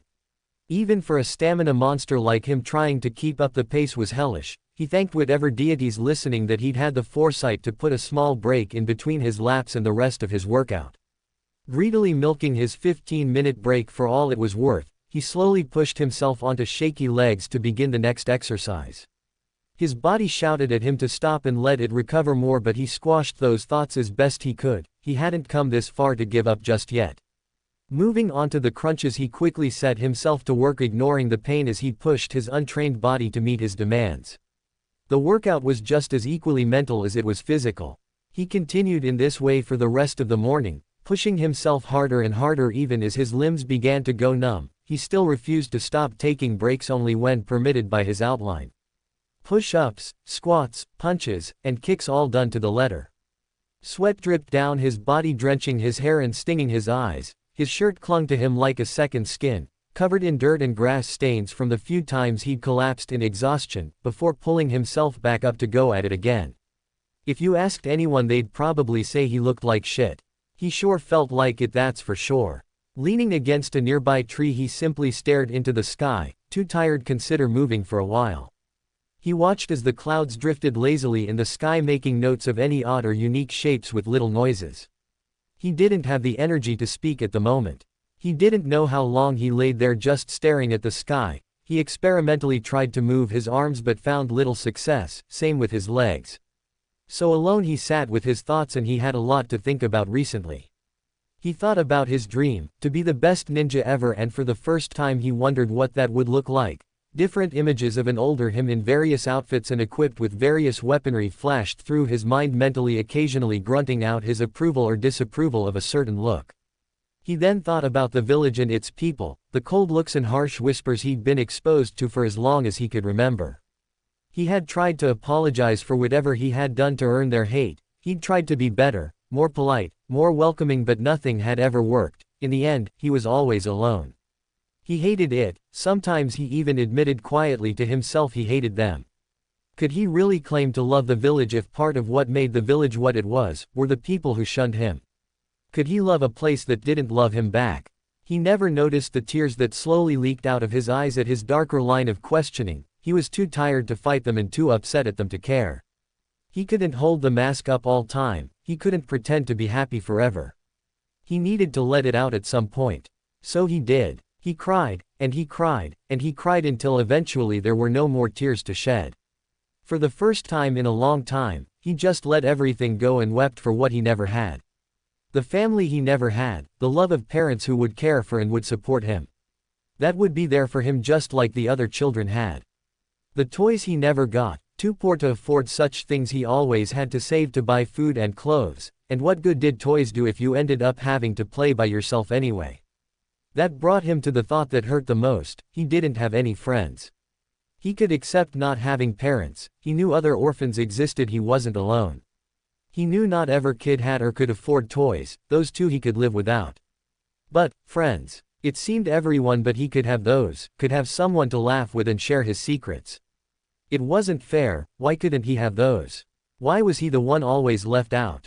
Why was he always the one that had to be alone? He clenched his teeth, his dirty hair shadowing his eyes as negative thoughts swirled violently in his head.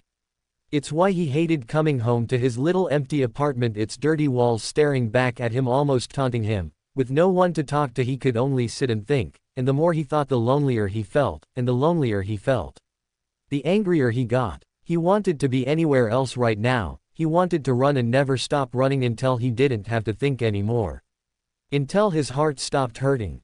He couldn't, though his body refused to obey, refused to listen to the one last thing he demanded from it, too spent to give him this one small comfort.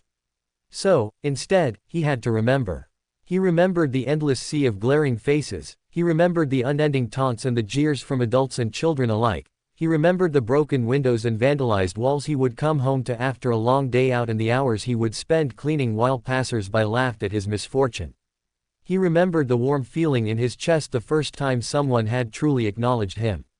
That someone had looked upon him, not with scorn or indifference but warmth and understanding. Someone had opened their arms to him without malice and gave him a place where he experienced something he never had before. The feeling of being wanted. Amagi had never turned him away, in fact, she had gone out of her way to help him repeatedly. She believed in him when he spoke, never once doubting him, or mocking his dreams. She had been a true friend to him. His first real friend. His tear-stained cheeks stretched wide, his earlier thoughts being beaten back by the sheer force of his positivity. A damaged but true smile settled on his face. Things weren't perfect but they were starting to get better one step at a time. Calling on all the strength he could, he slowly and shakily raised his clenched fist above his head inch by painstaking inch until his arm was fully outstretched above the tallest spike of his hair. Through grit teeth, he repeated his promise to him. He would be the best damn ninja this world had ever seen or die trying, and he would make the whole village recognize him for it. That was an Uzumaki promise. Chapter 6. It had been 1 month since he started his training. Every morning, rain or shine, Naruto made his way over to his secret training ground and worked himself until his muscles burned and his bones ached. Often he had to drag himself back home through sheer force of will before collapsing. It was the most grueling thing he'd ever done, and he was somewhat ashamed to admit he'd considered throwing in towel more than once. He was still a child after all. But he'd made a promise that first day. He swore to himself that no matter what he would become the best and prove everyone wrong. He would make them see just how great he was. His resolve only strengthened once he started showing slow signs of improvement. About a week and a half in, he had noticed he was able to maintain his running pace for longer during laps before falling off. He was less tired at the end of every set and collapsed far less frequently than he had when he'd first started.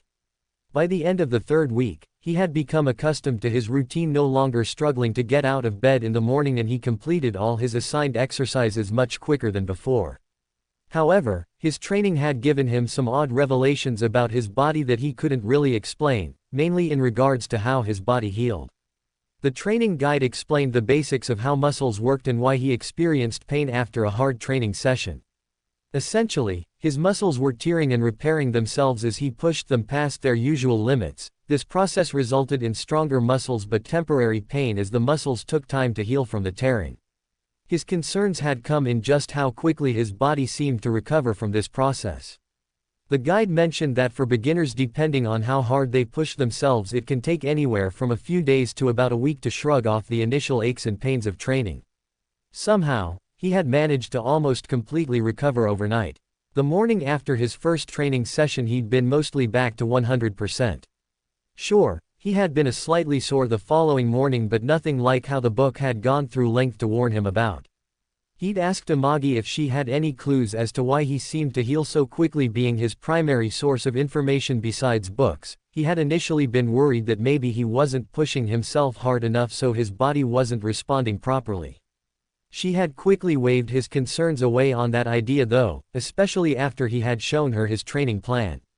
While she couldn't offer him an explanation as to why he seemed to recover faster, she reminded him that every person's body was different and perhaps he just happened to possess a quicker healing rate than most others. He'd been a bit skeptical of that answer, finding it too convenient, and so he decided to find a way to test and see just how much faster he could recover in comparison to a regular person.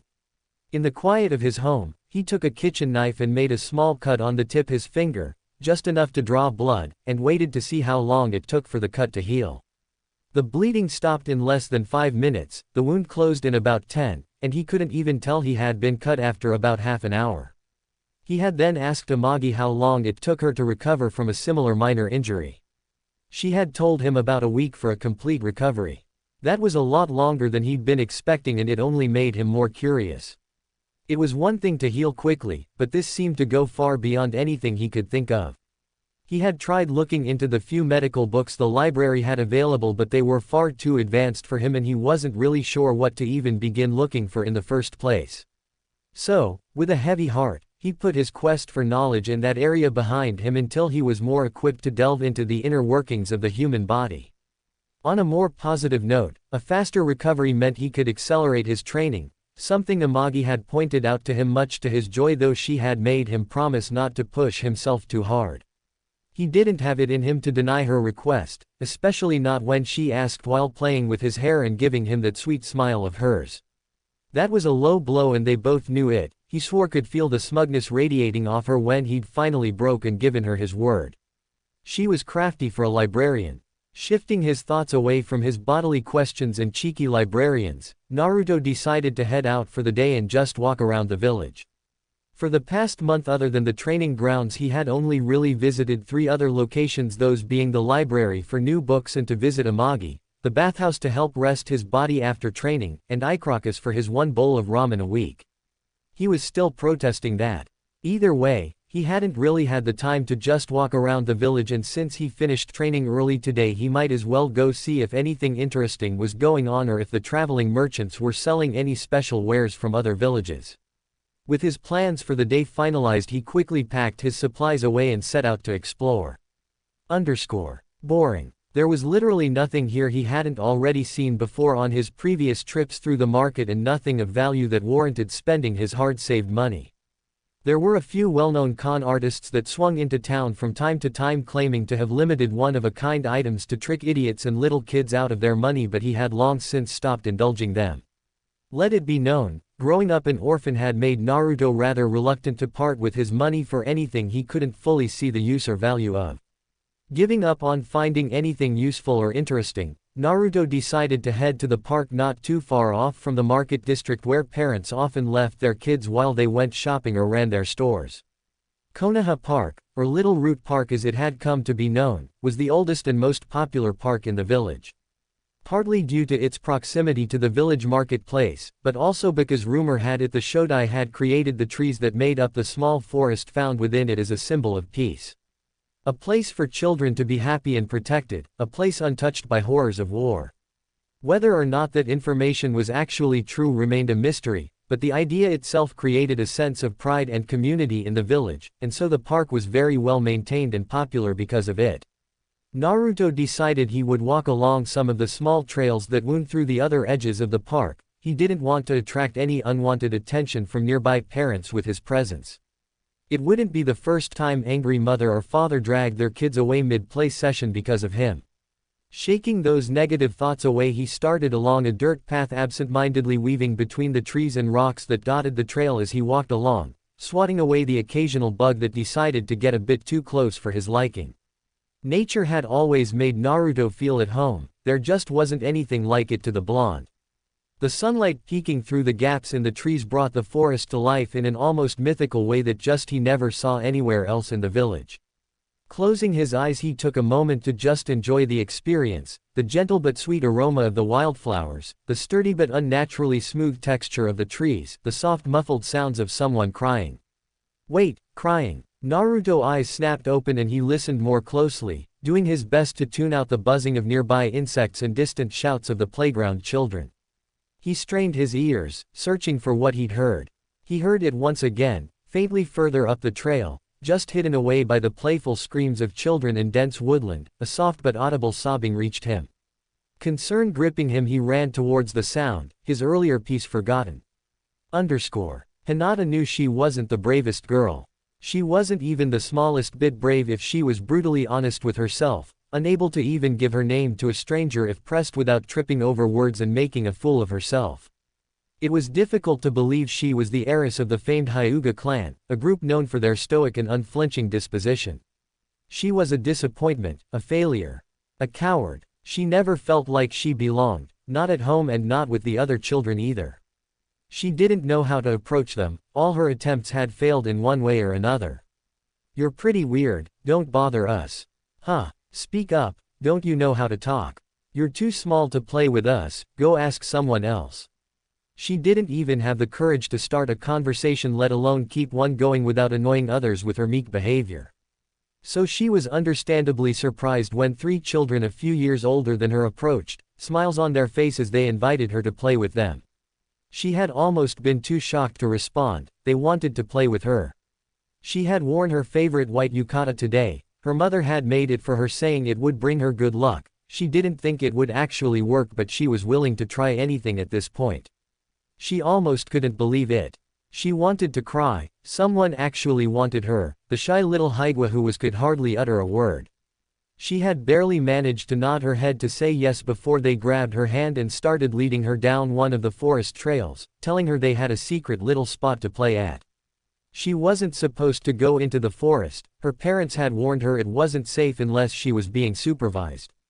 But she didn't want to lose this chance. Just once she wanted to play with the other kids and laugh with them instead of watching from the sidelines.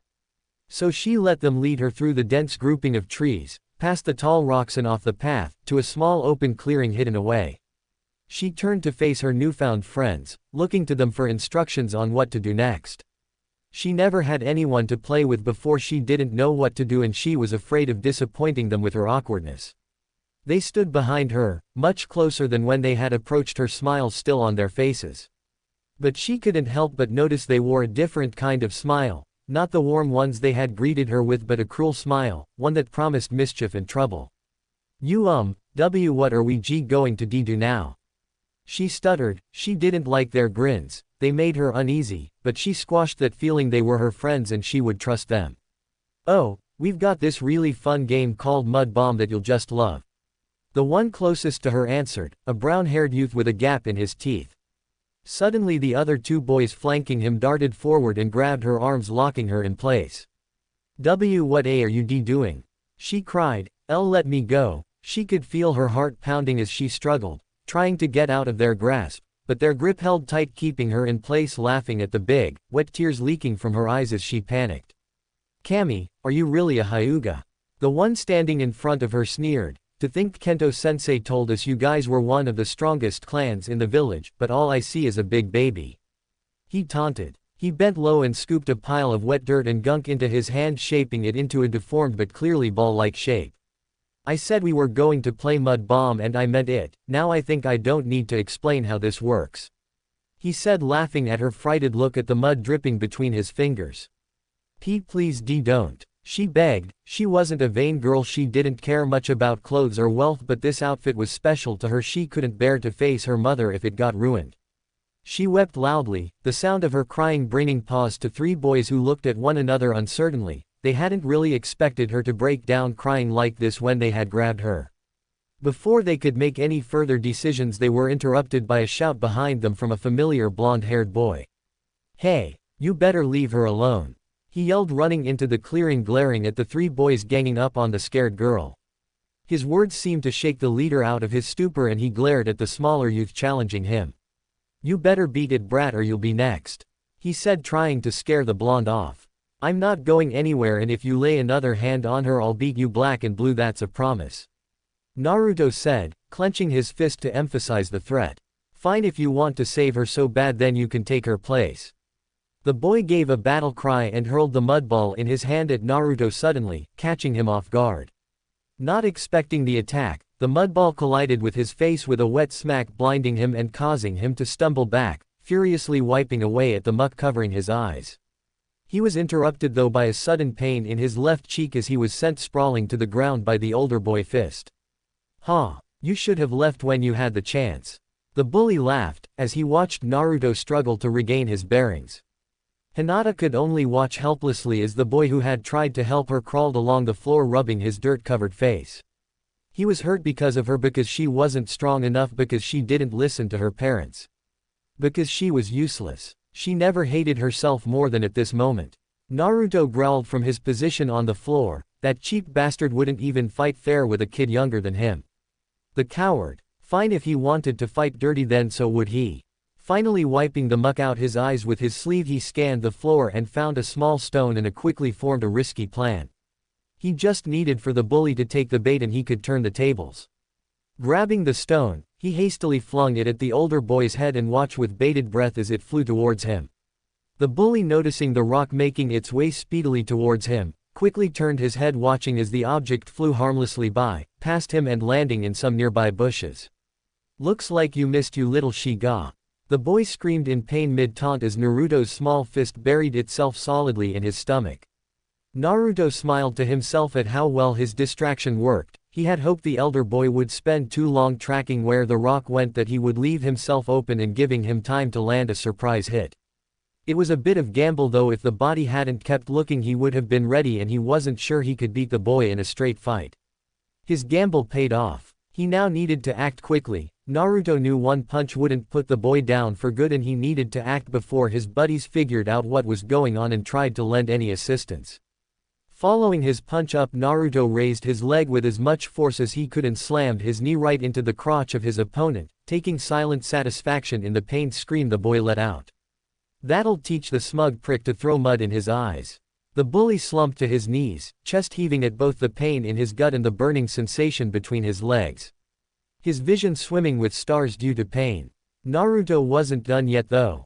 Pulling back his left fist as he had been for the past month of his training, he took a moment to center himself before punching forward with all his strength, planting his fist right into the boy's cheek with a crack. He was out like a light before he hit the ground. The rest of the onlookers watched in shock as the dirty-faced blonde stepped on, and over his unconscious opponent, his piercing blue eyes made more intense by the dirt and grime dirting his face. "Who's next?" he growled out. The two other boys looked down at the blonde and their unconscious friend for a few moments before letting the small girl go and booking it, dragging their buddy along the way as they hightailed it away from the clearing. Naruto watched them run until he was sure they were gone before turning back to the last remaining witness to the event. She was a small girl he noted, standing a few inches shorter than him. She had short navy blue hair with two long bangs framing her round face, but what really caught his attention were her eyes. He'd never seen lavender-colored eyes before. Hinata stared at the boy who had saved her, putting himself in harm's way without hesitation and for no reason other than to help her, a girl he didn't even know. It reminded her of the stories her mother would read to her before bed, ones about the hero defeating all the villains and rescuing the beautiful princess before falling in love and living happily ever after together. Here was her prince, his whiskered face covered in slime and mud with dirt staining his clothes, breathing heavily from his earlier encounter and a bruise where he'd been hit by the older boy. And staring right at her with the most beautiful blue eyes she'd ever seen. She felt her face heating up and heartbeat quickening the longer she looked at him. She felt like she was going to faint at any moment. For a few moments, the two just took each other in, a peaceful silence falling on top of them as they inspected one another carefully, taking in every little detail. Eventually, the silence had to be broken. The boy walked over to her and smiled. To her, it was as bright as the sun, brighter than that even. He wiped his hand along his pants, removing as much dirt as he could before holding it out to her and speaking proudly, his chest puffing up a bit. "Hi, I'm Naruto Uzumaki, nice to meet you," he said, his goofy grin widening at his introduction. Hinata couldn't help but giggle at his energy and openness. In a way it made her feel confident in herself, like he was sharing a part of him with her. She gave a shy smile in return before reaching out and taking his larger hand in hers. Hello, I'm Hinata, Hinata Hyuga." She answered a bit loudly, but it didn't seem to bother the whiskered boy in the slightest. If anything, he seemed to like her loud introduction. "Hey, wanna be friends?" he asked, the smile not once leaving his face. Hinata made a mental note to never doubt the lucky yukata again. Chapter 7. Naruto sighed to himself anxiously as he reorganized his mountain of training notes and scrolls, filing them away as his thoughts wandered once more to the source of his newfound anxiety. His first day at the Ninja Academy was tomorrow. 2 years had crawled by and he was finally 7 years old. Old enough to enter and begin his 5-year journey to become an official shinobi of Konoha. A lot had happened in the past 2 years, he reflected. He'd grown quite a bit now, standing at about an even 4 feet tall, average for his age and a far cry from how short he had been before. Who would have known only eating ramen wouldn't exactly help him grow? That hadn't been the only change. His hair now reached about shoulder length and still maintained its wild spiked appearance. He had tried once before to straighten his hair, but that didn't turn out very well and he decided to leave it alone, occasionally trimming it when it got too long, but otherwise, he let it be. The biggest change after his height was definitely in his body. Over the past 2 years he had slowly increased his training regimen and it definitely showed. He had lost quite a bit of his baby fat, leaving him rather lean, but he maintained a healthy appearance with a proper diet. He wasn't covered in muscle, he was still too young for that, but already he could see more definition in his body compared to other kids his age and even a few years older. He hadn't spent the past few years just training himself physically either. He was regularly at the library poring over scrolls, manuals, books, and whatever notes he could get his hands on to aid in his development. It also helped that he was close friends with the head librarian, who would occasionally grant him supervised access to higher level material, giving him a head start in his studies for when he finally joined academy. Speaking of friendships, that was one area where his progress had been somewhat mixed. Despite being extremely active the past few years, he hadn't actually met many new people due to his focus on training and his slightly reclusive nature. He had, however, deepened his relationships with the few people he did interact with, those mainly being the Ikiraku family, Hinata, and Amagi. The Ichirakus had been concerned at his dwindling presence at their stand and had questioned his whereabouts and health, fearing the boy was ill or even worse, depressed. He'd quickly reassured them that his disappearance was simply due to the health demands of his training and that he just couldn't afford to indulge as much as he used to. The family had been understanding and even went so far as to add some healthier foods to their menu so he could come by more often. He'd been touched by their gesture and made sure to stop by more frequently from then on. His relations with the Hyuga heiress had improved as well after their initial meeting. The two had bonded rather quickly, their contrasting natures feeding off one another, and they met every few weeks when their schedules allowed for it. Due to Hinata's own training as heiress, she didn't have the freedom to goof off as most children had. They occasionally even trained together, with her sneaking off to join him from time to time. That had been the most shocking thing to him. Hinata had grown tremendously more confident very suddenly about a year after they met. She was still rather gentle a majority of the time, but when she was riled up it was best to take cover. He thought back to the last time some bullies had tried to mess with them and shivered. Flashback. Naruto and Hinata were enjoying lunch under the trees in a nearby park, chatting away happily when they were approached by a gang of 4 rowdy boys looking to start some trouble. "Hey, you two," the apparent head of the group called out to them gruffly. Naruto and Hinata turned to face the group, Naruto with a slightly confused look at the interruption while Hinata wore a gentle smile, her eyes closed in a picture of serenity, though if one looked closely they might notice the small twitching in her brow. Can we help you?" Naruto asked, his head tilted in confusion at the group interrupting their lunch. "Yeah, this is our park pipsqueak, and if you wanna play in it you have to pay up." The head goon barked, his followers nodding their heads in agreement behind him.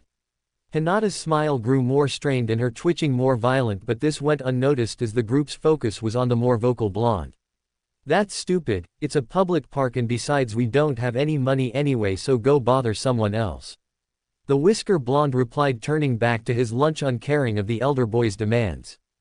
You got some good-looking snacks there, how about we take those as payment instead?" The boy said and reached out to grab one of the laid-out snacks the two were enjoying. Specifically a cinnamon bun. Hinata's hand shot out, grabbing the boy's wrist with a pressure that was deceptively tight for a girl her size, slowly crushing the offending appendage in her delicate hands and drawing a startled yelp of pain from the boy. The nerve of these cretins, to interrupt her lunch date, an already unforgivable crime, but then they have the gall to try and steal one of her precious buns. She would bury them all. Her smile never left, as she slowly stood her, and for the first time she opened her eyes to look upon the trash that had encroached upon her space. I'm afraid those aren't for you, but I have something else you can have, would you like that?" she asked, the kindness in her voice contrasting with the vice grip she maintained on the now whimpering boy. Locked in her grip, the bully nodded uncertainly. She gave him something all right. A mouthful of dirt. Naruto watched in awe and slight fear as one by one Hinata gracefully struck each of the boys down, all of them hitting the ground face first, filling their mouths with grass and soil. Finishing her work, Hinata gave a small huff at the exertion, before retaking her seat across from him and grabbing one of her cinnamon buns, tearing a piece off and offering it to him with a radiant smile that was made slightly ominous by the muffled groans of the injured goons beside them. He took her gift with a small thank you and made a note not to upset the girl at all costs. Flashback end. He honestly felt a bit pity for anyone who got in her way.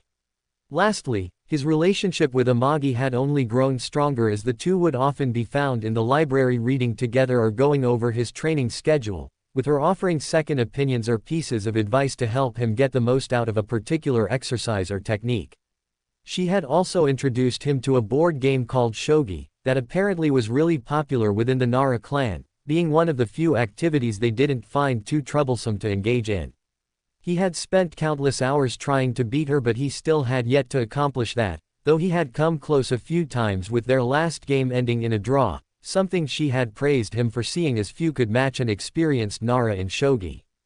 Bearing that, not much else had changed for the blonde youth, and he had been fairly content with how things were for the time being, though he supposed now he would have to reorganize his schedule since his mornings would now be taken up classes instead of training. Naruto decided to think about that later. He wanted to get to bed and be ready for his first day. Shaking his head and squashing whatever doubts he had, Naruto finished putting the last of his material away before heading to bed. Tomorrow was going to be interesting. Naruto stood nervously at the gates of the academy, the large building towering above him as he waited, having arrived a bit earlier than needed. He wanted to make a good first impression, and being late to his first day of class probably wouldn't win him any points with his future instructors. He watched as slowly more and more families dropped their kids off, and eventually the field in front of the school filled with children of all ages, some happily chattering amongst themselves, reconnecting with old friends, while others hung back trying to make themselves appear as small as possible while they steadied their nerves. He scanned the crowd looking to see if he could spot Hinata. She had mentioned that she would also be attending this year and he would feel a bit more comfortable around at least one friendly face. Sadly, he couldn't spot her in the sea of excited children running around and shuffling back and forth across the field. Guess he would have to wait to find her later. He was broken from his thoughts when the sound of a bell rang out, silencing the clearing as the front doors of the academy opened. For a moment all was still before the older students began making their way inside, having gotten used to this routine long ago. He watched as the younger students followed in the example of their seniors, making their way inside and looking for their assigned classrooms. Naruto lightly fingered a piece of paper in his pocket that had come bundled with his acceptance letter detailing his classroom number. Room C9. Merging quickly with the rest of the students, he soon found himself wandering the bustling halls as he searched for his assigned room. He trailed off, standing in front of the sliding wooden door marking the entrance to his new classroom. He could hear a few hushed voices from within the room, so he clearly wasn't the first to arrive, but it didn't sound like he had arrived too late either. Taking a deep breath to calm his nerves, he slid the door open, taking care not to make too much noise as he did so. He wasn't looking to attract too much attention if he was wrong about being on time. He stepped inside and was greeted to a mostly empty classroom. A few nondescript students were sat sporadically throughout the room, probably too uncomfortable to engage with one another just yet. The room was set up in an elevated style with long rows of seats that got progressively higher and higher. This probably allowed the instructors to keep an eye on everyone without the need to walk up and down rows of students. He decided to sit in an empty middle row, close enough to the board that he could see clearly but far enough back he wouldn't be directly in front of the instructor. He still wasn't sure how his sensei would react to him, and the last thing he needed was to situate himself directly in front of them if he discovered they had a similar attitude to the majority of the village. Better to play it safe and go for a middle ground approach. Seeing as the class was still empty, Naruto decided he would do a little light reading while the rest of his classmates made their way inside. It would help him unwind a bit, which was a bonus. He quietly lost himself in his reading for about 5 or so minutes before he felt someone lightly poking at his whiskers. Only 2 people knew him well enough to touch him so casually, so unless Amagi started working as a teacher, that only left one culprit. "Hina-chan, stop playing with my whiskers," he whined, but his smile indicated he was not at all upset with her actions. She giggled softly at his tone. He always complained when she touched his whiskers but never once moved to stop her. Sometimes he would space out and lean into her hand for a few moments before snapping out of it and pulling away before pouting at her. "I'm sorry, but I can't help myself." She laughed, setting herself down to his right. "Besides, everyone is almost here, and if I left you to read any more you'd probably miss the entire class." She finished gesturing around her to prove her point. He blinked and looked up from his book. she was right, the classroom was now almost completely full, with the last few stragglers having arrived and finding themselves any leftover seats they could. He really needed to work on his awareness if a bunch of kids could walk in without him noticing. Before he could comment, however, he heard the classroom door open once more and watched as a man dressed in casual chunin attire made his way to the center of the room before turning to address them all. He was somewhat plain, Naruto admitted to himself. He wore a standard chunin flak jacket with a blue undershirt and blue shinobi pants. Around his head, a Konoha headband sat proudly declaring his allegiance to the village. His hair was done up in a spiked ponytail and he had a large scar running across his nose. "Good morning everyone," he spoke, breaking Naruto from his observations as he listened into what the man had to say. "My name is Yumino Iruka, and I will be your instructor for the next few years starting today. You may address me as Yumino-sensei or Iruka-sensei, whichever feels most comfortable to you," he said. It seemed this guy was a bit more relaxed than he had initially expected, not that he had any problems with that. The man continued. "Before we begin today's instruction, I will be taking attendance. Please stand up when you hear your name, and feel free to correct me if I mispronounce it. You will be with me for the foreseeable future, so better to get any confusion out of the way early," he finished. Naruto grinned to himself at this. He hadn't really had the chance to inspect his new classmates, so this would be a good chance to make note of any special students. Iruka began calling students, and for the most part, Naruto found his earlier excitement dwindling a bit. So far no one had really caught his attention. It seemed like his classmates, well, all painful average, coming from civilian families, excluding Hinata. He perked up when he heard the next name called, however. Aburame Shino. A short hooded boy stood slowly up from his seat in the far corner. Very little could be seen of his face. The large hooded jacket he wore covered almost all of his hair, though Naruto could see a few strands of black hair falling out from under it. The boy wore dark black sunglasses masking his eye color. He couldn't get a good read on him and he resolved to approach the mysterious boy in the future. Akamichi Choji. He looked behind him and saw a rather portly boy stand up and give a small wave. A merry if somewhat nervous smile spread across his face. The boy had a mop brown spiked hair that frayed out in almost every direction, slightly narrowed black eyes and a swirl pattern on each of his round cheeks. In his resting hand, he could see the boy carried a small bag of what appeared to be barbecue potato chips. Definitely an Akamichi. A few more names passed before he heard another family name he recognized, though this was much more obscure.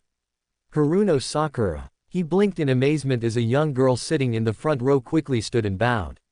He had to take a few moments to register what he was seeing. Was that even natural? He asked himself. He was referring to the young girl's hair, which was bright pink, exotic when compared to the more common shades of black and brown that dominated the village. He'd also managed to quickly catch a glimpse of her eyes and noted they were a bright, emerald green, oddly fitting with her bubblegum hair. The Haruno clan were not a predominantly ninja clan but rather a wealthy civilian clan that brought in a lot of trade to the village. Essentially, they bought their prestige through wealth rather than power or ability. He was brought out of his musings when he felt Hinata sit back down next to him. She must have been called up while he was thinking. Inuzuka Kira. A few seats down to his left, a young girl quickly stood up, a wild grin on her face as she waved excitedly down at her new sensei. She had a savage look to her with short shaggy brown hair that fell to her neck and sharp eyes with slit pupils adding to her wild appearance. On her cheeks were red upside-down triangles, marks resembling fangs denoting her clan. On her head was a small white dog with brown ears resting happily upon her head, who gave a small bark as if to signal its presence as well. She definitely lived up to the descriptions of her clan that he'd read. The next one really got his attention. He knew a lot about this clan. Nara Shikari. Turning once again, he saw situated next to the Akamichi boy was a small black-haired girl resting her head on her palm, lazily taking in her class before sighing and slowly standing up. Amagi had not been kidding when she told him Nara members did not like to do anything physical. He studied her closely, looking for similarities between her and his friend, and noted she possessed the same black hair and eyes that Amagi herself had thought. This girl kept her hair in a spiked ponytail similar to their sensei, and her eyes were a lot sharper, giving her what seemed like an almost perpetual frown. She seemed to notice his gaze and mouthed something quietly to herself before sitting back down and resting her cheek against her palm, once again closing her eyes and seemingly nodding off. Uchiha Satsuki. Goody, a pair of god eyes were in his class. Naruto was still fully convinced the Sharingan was a total hack ability. Congrats on spending a week learning a jutsu, let me just quickly look at you do it once and make it my own real fast. Yes, he was bitter, so sue him. He looked towards the front and saw a girl with long raven-colored hair and onyx eyes stand up, a small scowl that looked more like a pout on someone her age's face as she nodded towards their sensei before sitting back down. He had an odd feeling deep down that he wasn't going to like that girl very much, but decided to at least be civil. It wouldn't be fair of him to judge without at least getting to know her. Uzumaki Naruto. He had caught the brief pause that had accompanied his name and could see a slight frown on Iruka's face as he looked up from his list to find him, eyes darting to the few students he hadn't already called. Wonderful. Standing up and giving a bow, Naruto locked eyes with his new sensei. For a moment the two said nothing, merely looking at each other before Iruka quietly nodded and marked him off, signaling him to sit back down. Naruto plopped down with a slight huff. He'd seen irritation in the man's gaze but not outright hatred. He supposed that was better than the alternative, at least the man seemed to be giving him a fair shake. Last up was Yamanaka Ino. A young platinum blonde girl stood cheerfully, a large smile on her face as she gave a quick bow that sent her ponytail swaying back and forth. She was very similar to him, with both being blondes and possessing blue eyes, though hers were a much lighter shade than his own. She was not what he'd expected from a mindwalker, but she was still a child, so who was to say how she would end up? With attendance done, Iruka began to explain what material they would be covering this year and taking the occasional question thrown his way by curious students here and there. Naruto tuned most of this out, his thoughts centering around the fact that he was in a class with a member from almost every major within the village. This presented an extremely rare opportunity to discover more about the clans than he had previously thought possible. The upcoming years suddenly seemed a lot more promising than before. Chapter 8. Naruto's opinion on the academy was, in a word, complicated. He understood the academy was designed to educate, train, and guide its charges in their endeavor to become proud shinobi of Konoha. All well and good in his mind. So why was it so boring? Naruto banged his head silently on his desk. He wasn't expecting to be handed new jutsu or high-level taijutsu from day one. He understood the value of learning the basics, but they weren't even covering the basics yet. No, instead they got history. Naruto swore if he had to hear about how great the Shodai was one more time he was gonna shove a tree branch down his throat. He had been tempted to skip class and return to his morning training, but decided to forego that after Hinata pointed out to him it wouldn't look good for him to gain a reputation for playing hooky. He reluctantly agreed, and so here he sat watching Iruka drone on and on about the significance of the clan war era and how amazing an accomplishment the founding of the village actually was, blah blah blah. Maybe he should just make a run for it.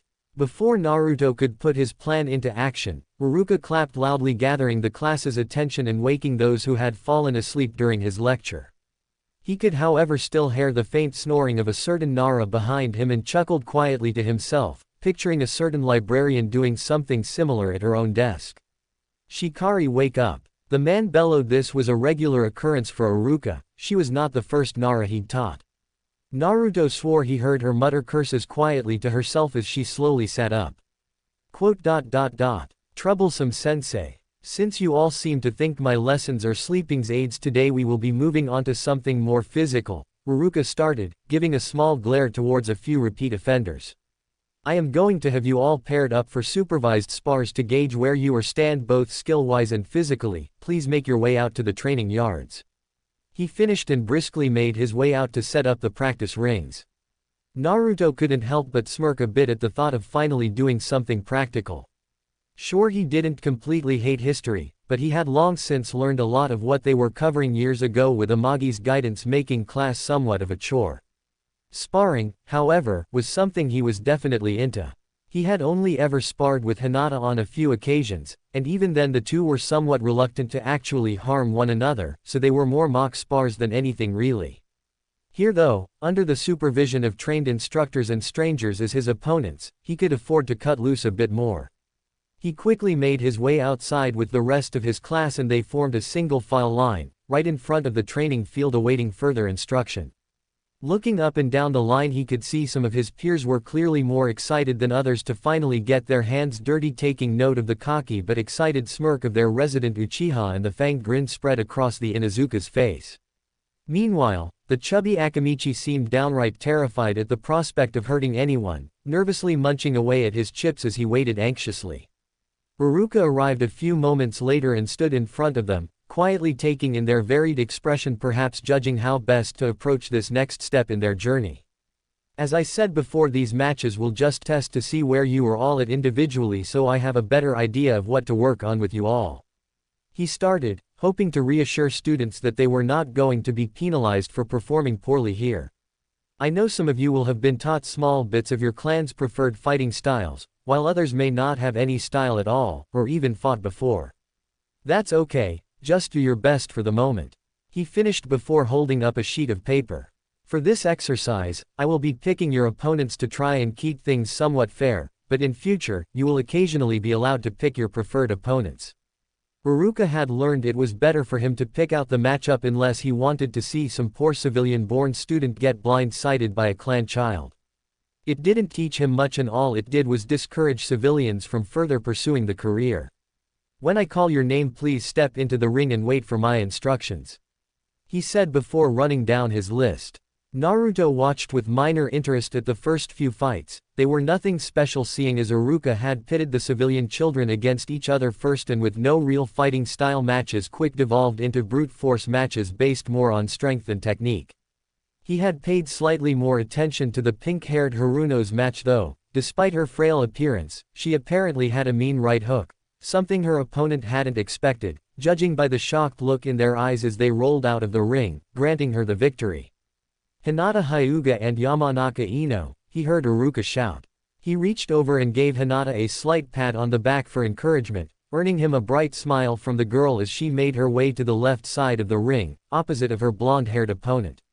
Hinata stared ahead at the Yamanaka heiress and considered her options. This was a strictly taijutsu-only fight.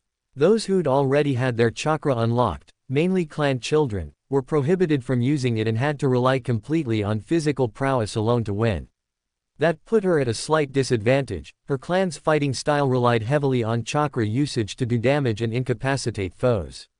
That said, it wasn't as big a handicap as it seemed initially, especially not for something like a quick spar. The gentle fist style could also be used without chakra, though with less efficiency.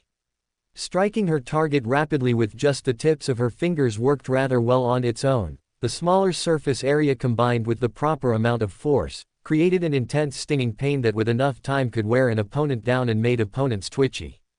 Giving her signature gentle smile, Hinata bowed to her opponent and waited for the signal to begin, watching as the young blonde across from her fell into her own stance. "Begin," Uruka shouted. She gave her opponent little time to collect herself. Darting forward, she quickly slipped into the girl's guard and launched two rapid finger jabs into the girl's stomach, immediately destroying whatever counteroffensive she could have planned as the blonde's arms rapidly moved to her abused stomach, trying to defend against any more punishment and soothe the sharp pain in her lower body. That was a mistake on her part. Hinata quickly sent an open palm crashing right into the girl's chin, pushing the blonde backward and shattering her balance as without her arms available to help steady her, she quickly stumbled back, unable to handle the unexpected onslaught. Seeing the girl backpedal to the edge of the ring, she quick launched her smaller frame into the girl's torso shoulder first to maximize her force and watched as the young Yamanaka was sent flying out of the ring, landing solidly on her back. Winner, Hinata Hyuga. Her smile never left her face as she walked back over to Naruto, quickly brought her into a one-armed hug, congratulating her on her quick and flawless victory. She thanked Kami, his eyes always closed when he grinned. She didn't want him to see the slight flush of red gracing her cheeks at the contact. A few more fights had gone by. Shikari and Choji had been paired together, although that proved a poor choice when they somehow both managed to get thrown out of the ring at the same time. He would be willing to bet money that it wasn't an accident either. Shino had been paired against Satsuki and that had proved somewhat disappointing as well. While the Aburame boy was able to briefly keep pace with her aggressive assault, the clear divide in their specialties proved itself when she finally managed to wear him down and swiftly pummeled him, forcing Uruka to call the match before any real damage could be done. He noted the frustrated frown on the Uchiha's face as she walked back into line. It seems she wasn't satisfied with her match. Last match, Kira Inuzuka and Naruto Uzumaki. He heard an excited yell come from the feral-looking girl as she bounded to her place on the practice field, practically shaking in anticipation. It seemed like he was going to have a real fight on his hands.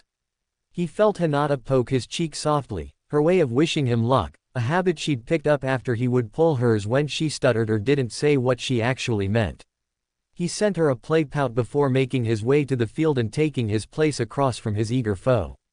Naruto quickly went over everything he knew about the Inuzuka clan, looking for anything that would offer him an edge in his fight. They were excellent trackers, possessing heightened senses of taste, touch, sight, hearing, and especially smell. They were also frontline fighters, savage in combat, tearing through anything in their path with fangs and claws, not to mention brave to an almost unreasonable degree, which made intimidation near impossible. He was reminded of a quote he'd heard somewhere before about the tenacity of even the smallest Inuzuka. It's not the size of the dog in the fight, it's the size of the fight in the dogfight. Staring into the eager slit eyes of his opponent, he couldn't help but notice a lot of fighting spirit in there.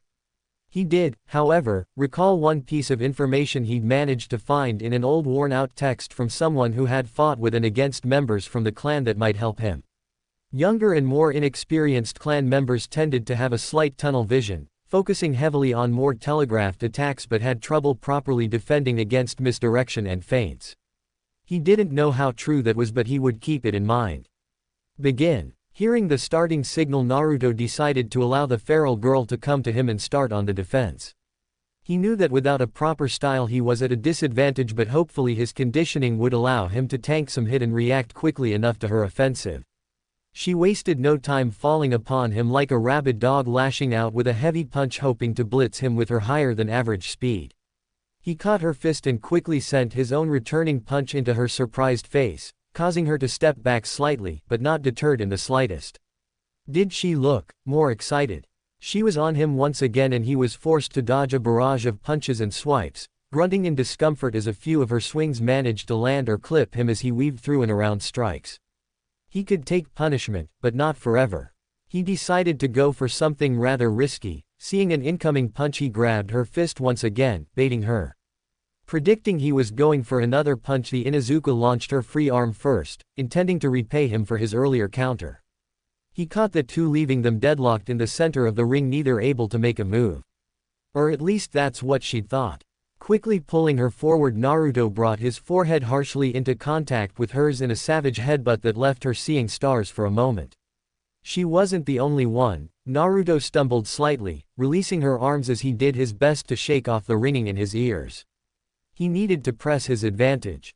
Rounding on the still equally dazed girl, he went on the offensive, his aim. Put her down fast and put her down hard. Kira, still reeling from the unexpected attack, was unprepared for the fist that crashed into her cheek. Neither was she prepared for the one to her stomach, or her arms, or her chest. She was too stunned to react as the blows rained down upon her. She couldn't even face her attacker. Every attempt was met with another strike to the face and only increased the pounding in her head, weakening her further. She felt her legs get swept out from under her, sending her body crashing into the hard ground, and a weight land roughly upon her still reeling stomach. Her arms were forced above her head and pinned tightly. She felt the blows stop and took a moment to finally gather herself and look up at her whiskered opponent. He towered over her, his chest heaving from both adrenaline and exhaustion from his attacks. She could see slight scuff marks on his clothes and face from where she'd managed to clip him with a few of her attacks, and his forehead was colored red from the impact of the headbutt he'd hit her with. Narrowed blue eyes bore into black as the two took a moment to savor the moment of peace and regain some energy, trying to recover. She looked at him through her blurry eyes. She hadn't thought much of the blonde at first, thinking this was going to be an easy fight. She could only kick herself at where that line of thought had brought her. Pinned beneath the blonde, she felt anger at her loss and at the pain shooting through her head and body. For a runt, he hit pretty hard. At the same time though, she felt satisfied, and she admitted she had fun. The Inuzuka were a rough bunch, and it felt good to know there was one person at least who wasn't afraid to match her blow for blow. Match completed via pin, winner, Naruto Uzumaki. At the announcement, she saw the boy's glare vanish, being replaced by a bright smile as he quickly stood up and offered her a hand. That was a fun match, I hope we can do it again sometime. He said as though they hadn't just been trying to beat each other black and blue. Kira stared his outstretched hand for a moment before taking it and allowing him to help her up. He was a weird one, but she couldn't deny she wanted to fight him again too. And next time she would show him who was boss. She offered him her clan's signature feral smile and nodded her head in an affirmative. They would be fighting again soon if she had her way. The two gave one last solid shake before splitting off and returning to their respective spots, Naruto being quickly fussed over by a worried Hinata and herself attended to by her faithful canine companion licking at her wounds in his own attempt to help soothe her. Iruka stepped forward. With the final match completed, he quickly addressed the class. "You all did very well today," he said, focusing their attention back onto him. "I have a solid idea of where you all stand, and next week we will begin your physical training alongside instruction in the basic academy style for those of you lacking one currently." As he finished his announcement, the final bell went off, signaling the end of the day and start of the weekend. Already he could hear the patter of feet of students from other classes rushing to meet their families or begin their trip home. "Dismissed," he said, chuckling in amusement as he watched his charges bolt towards the door, eager to pick up their bags and head home. Naruto and Hinata chatted happily as they exited the academy building, recalling their own individual matches and the few notable fights they'd seen between other members of their class, thinking of moves they could incorporate into their own fighting styles and how to better prepare for future spars. They were interrupted, however, by a familiar voice calling out to them, or more specifically Naruto. "Hey, Blondie!" A gruff but distinctly feminine voice yelled out. The two turned around and found themselves face to face with none other than Kira Inuzuka. She was panting a little as she slowed her stride to stand in front of them. Naruto, always the first to open his mouth, responded cheerfully to his new sparring partner. "Hi, Kira, what's up?" he asked, not at all intimidated by her appearance. Actually, now that he was paying attention, he noticed she was actually a few inches taller than him, standing at about 4'3". Add that to her more feral appearance and it wasn't surprising that some of their classmates were afraid of her. Despite being the one to seek them out, Kira suddenly seemed a bit embarrassed, offering a sheepish grin, her sharp canines peeking out from her lip. Well, I wanted to say thanks, Yano. For the fight, I mean," she said, quickly clarifying, "I don't really get to go all out like that often, so I was kinda hoping." She trailed off a bit, a hint of red on her cheeks. Why was this so difficult? No one noticed Hinata's smile growing slightly more strained as she watched the interaction. "Yeah," Naruto questioned, tilting his head in confusion. Well, I was kinda hoping we could hang out and do it again sometime soon, you know, if that's cool with you, I mean," she asked, trying to keep her composure at her rather unorthodox request. Who asked someone to be their friend just to fight them? Naruto thought about it for a moment. Kira was strong and she seemed friendly enough. "Sure, I'd be happy to, and I'm sure Hinata would like to join us, right, Hina-chan?" he said simply, a small smile on his face as nodded. Of course, it would be my honor," said the brunette, reining in her twitching. She would have joined them regardless. She had to watch for any vultures. Kira nodded and gave a toothy smile, relief spreading through her that he hadn't denied her request. "Hee, cool, I have to go, my sister is back there waiting for me, but I'll see you guys Monday," she said, waving as she sprinted off to the other side of the field and out of sight, leaving the two to watch on in silence as she disappeared. "I think that went well," the blonde said, spinning on his heel and walking off towards his earlier destination. Hinata could only give a small laugh at her friend's rather easygoing response before quickly making her way to him, falling into step at his side as they resumed their prior conversation. Just another day in the Hidden Leaf Village. Chapter 9. Naruto lay sprawled out in the center of his old training field, his chest rapidly rising and falling as he tried to regulate his breathing, and banish the familiar burning sensation in his arms that accompanied his physical. He still hated push-ups with a burning passion. Taking a few minutes to rest, Naruto took a moment to review the past 6 months since he joined the academy. Being totally honest, he had barely noticed the time go by at all. He was always busy either attending class, training, or reading, and it was rather easy to lose track of time. Not to say he hadn't accomplished anything in that time, far from it. In fact, he had perhaps taken the two most important steps forward towards his goal within the past few months. The first being he had finally found a taijutsu style that fit him. True to his word, Iruka had followed up their impromptu sparring matches with both an evaluation of their standing and advice on where to improve.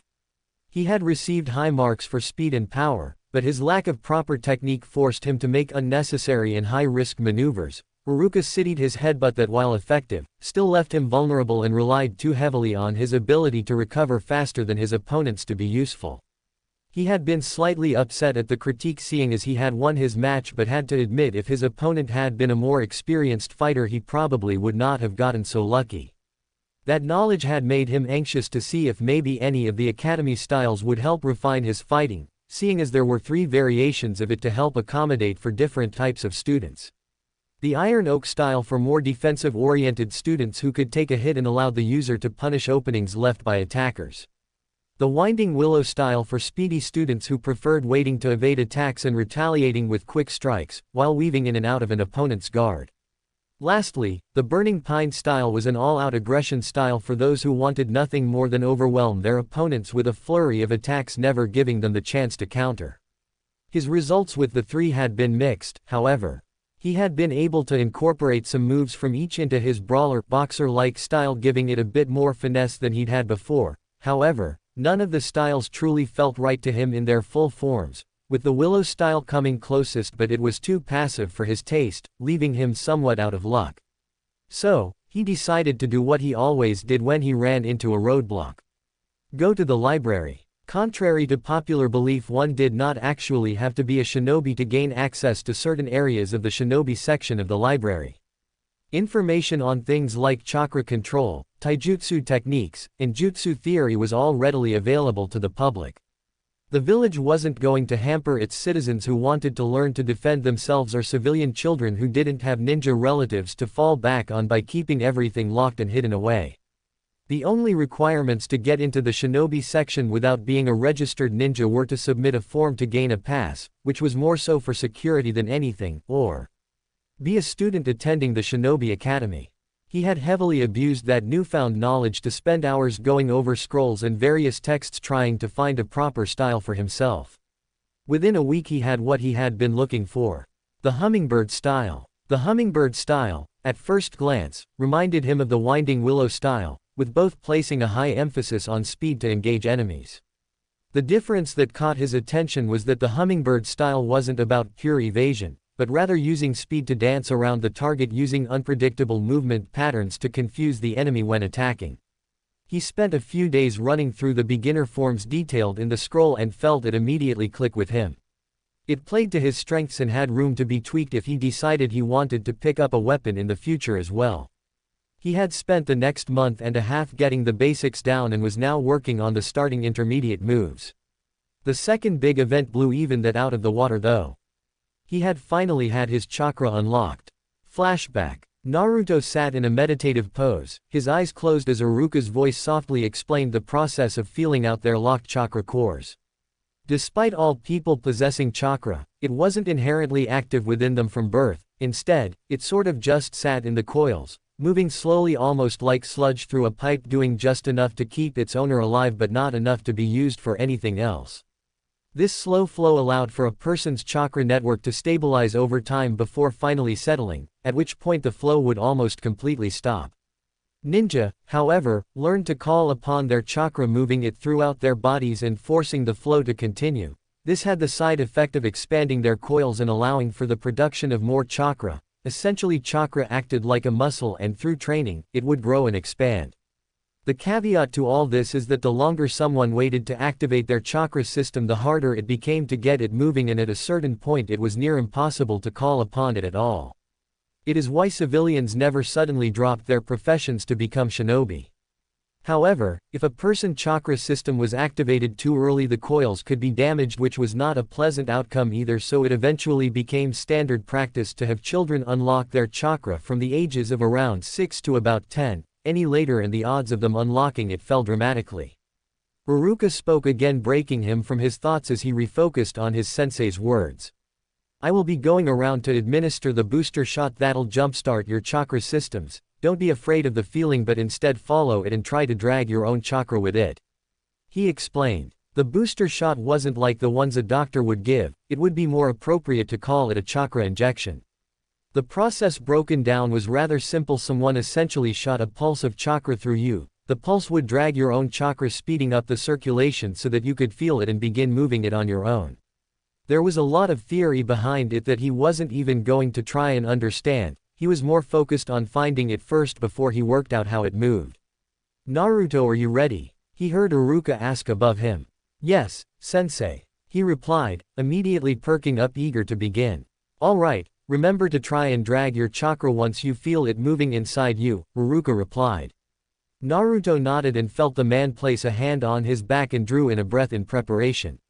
"Release," Iruka called out, launching a series of chakra pluses through the boy. Naruto waited anxiously, searching for any feeling whatsoever. Nothing. He didn't feel any different or even anything unusual. Sensei, I don't feel anything," he spoke, confusion and slight fear in his tone as he looked towards his instructor for help. Iruka was silent for a few moments contemplating this news. He tried shooting a few more pules, but the boy remained adamant he couldn't feel anything. That left Iruka with two possibilities: either the boy had a malfunctioning chakra network, or he'd already had his chakra unlocked and he didn't know it. People who already had their chakra unlocked could barely feel the booster shot due to the fact their chakra was already circulating and the change wasn't noticeable enough for them to register it. "Naruto, I want you to try something for me," he said. "I want you to imagine a small blue flame right in the middle of your stomach and focus as hard as you can on it." Naruto closed his eyes and visualized what his instructor had asked. He gradually felt a warm sensation around his lower stomach as slowly a flicker of azure flame appeared in his mind, sitting at the center of his body. "Okay, sensei," he whispered, trying to hold on to the feeling. "Now try and spread that flame through you," he said. Naruto took a breath and gave a small mental heave, willed the flame to grow and fill him. It flickered briefly, expanding slightly, but remained unmoving. He tried once more with force, calling out to it and commanding it obey his wishes. The flame did more than flicker this time. It surged forward, consuming Naruto as his mind's eye was suddenly overtaken by a sea of blue fire, the warmth flooding his body and his mind succumbing to the feeling of power surging through him. The reaction on the outside was arguably just as volatile. The boy's body hummed with visible arcs of blue energy blanketing him in a cloak of raw power. Chakra rolled off him in waves and carried enough force to actually create a small gust of wind that sent dust and bits of debris scattering across the wooden floor. "Naruto, that's enough," the distressed voice of Iruka called out, snapping him out of his daze. "Huh?" He blinked slowly, temporarily forgetting where he was, having been lost in the seemingly endless expanse of fire and the lingering warmth he felt surging throughout his body, a foreign but at the same time familiar feeling. Iruka had never seen a child possess that much raw chakra. The boy easily had almost as much, if not more, than he himself possessed, and he wasn't even half his age. Immediately Iruka's thoughts drew him to perhaps the most obvious conclusion. This wasn't just any ordinary boy, but the container to the beast that had almost flattened the entire village. Iruka took a few moments to compose himself. He had resolved to give the boy a chance, and it wouldn't do to start letting fear influence him. Unless the boy gave him something to worry about, he would be impartial. "It seems like you'd already unlocked your chakra, Naruto. You just had to draw it out," he told the boy. Naruto's face scrunched up in confusion. How would his chakra system already be active? As far as he knew, no one had started it for him. Seeing the lost look, Iruka was quick to guess the troubled youth's thoughts and offered his own suggestion. "It's possible for a person's chakra system to be activated while they are under heavy stress. Perhaps at one point or another you unintentionally managed to start yours without help," he offered. Naruto frowned slightly at the explanation. Something about it still didn't seem to fit in his mind. Barring a few close calls with drunken villagers, he couldn't recall anything that would fit that criteria. It seemed like another question in a long list of concerns he had about his life. For now, he would move his focus once again to what he could work with, specifically his newly acquired access to chakra. Flashback end. He had been ecstatic at the knowledge that he possessed such a large pool and wanted to start trying out jutsu right away, the idea of bending the elements to his will being almost too much to resist. He quickly found out, however, that he wouldn't gain access to the ninjutsu section of the library until his third year of the academy. Amagi had told him it was done to prevent civilians from getting a hold of dangerous techniques then dropping the program. It was assumed by the third year you were probably going to finish and become a ninja after all the physical and mental investment. That news had been a rather harsh blow to his newfound excitement. He had, however, been able to work on his chakra control instead. Seeing that he had absolutely massive reserves, Iruka had helpfully advised him to begin the leaf balancing exercises, which entailed sticking leaves to his body with just his chakra. That was easier said than done, because for almost a week and a half he hadn't been able to stick more than 2 leaves on himself at any given time, and even then he could only do it for a few minutes before he lost concentration and they were blasted off, forcing him to start again. He took some small solace in the knowledge that at the very least he'd gotten an early start before his reserves had gotten too big to manage. He would have plenty of time to work on his control while he attended the academy. After months of hard work he could now do the exercise with up to about 10 leaves without too much trouble, though he was still working to improve that. He'd even changed his training around to include chakra control exercises during his breaks just to make sure he didn't neglect it. His social life had also improved somewhat during this time as well. He stuck to his word and invited Kira to train with him and Hinata, which had proved interesting to say the least. Kira in a way rounded out their little group with her brash attitude and excitable personality that managed to bring even the ever-gentle Hinata out of her shell. Granted, it was usually in a violent manner, through teasing and jostling the smaller girl until she snapped and attacked the Inuzuka. Kira took it in stride though and was always more than happy to spar with the Hyuga heiress, and he could tell that despite herself Hinata enjoyed having someone to just let loose on from time to time. His relationship with her was a lot more straightforward. She had flat out admitted she just enjoyed fighting with him. Unlike Hinata's more graceful approach, the rougher way he fought was a lot closer to her own family style, and apparently that made him the perfect candidate to perfect her own style with. He had to admit she kept him on his toes. Spacing out in the middle of their spars had landed him with a good few cuts from her sharpened nails on more than one occasion. He'd quickly learned to keep his thoughts off the battlefield unless he wanted to walk around looking like a mummy. His relations with the rest of his classmates were somewhat mixed, being either fairly positive or really negative. He'd become close with the heirs of the Aburame, Nara, and Akamichi clans and was often seen with one or more of them during lunch or recess. He was not as close as he was with, say, Hinata or even Kira, but he was confident that with time they would grow closer. On the other hand, he was not at all popular with the Haruno and Yamanaka heirs. Though that had less to do with his personality or even how he treated them. It was actually because of his none too subtle rivalry with none other than Uchiha Satsuki. Even thinking of her annoyed him. He'd tried early on to befriend the girl, but she had brushed him off with barely a glance, like he was beneath her notice. If that had been the end of it, he probably wouldn't have cared, but it seemed fate had other plans for the two. The Uchiha heiress had been more than content to completely ignore him until they had been paired together in a spar a few weeks later, with Iruka wanting to see how much he had progressed since their talk, especially since he wasn't studying any of the academy styles. The fight itself wasn't notable since Iruka still made sure to interfere if anything looked to be going too far, and with the aid of his newly found taijutsu style he'd managed to fight her to a draw.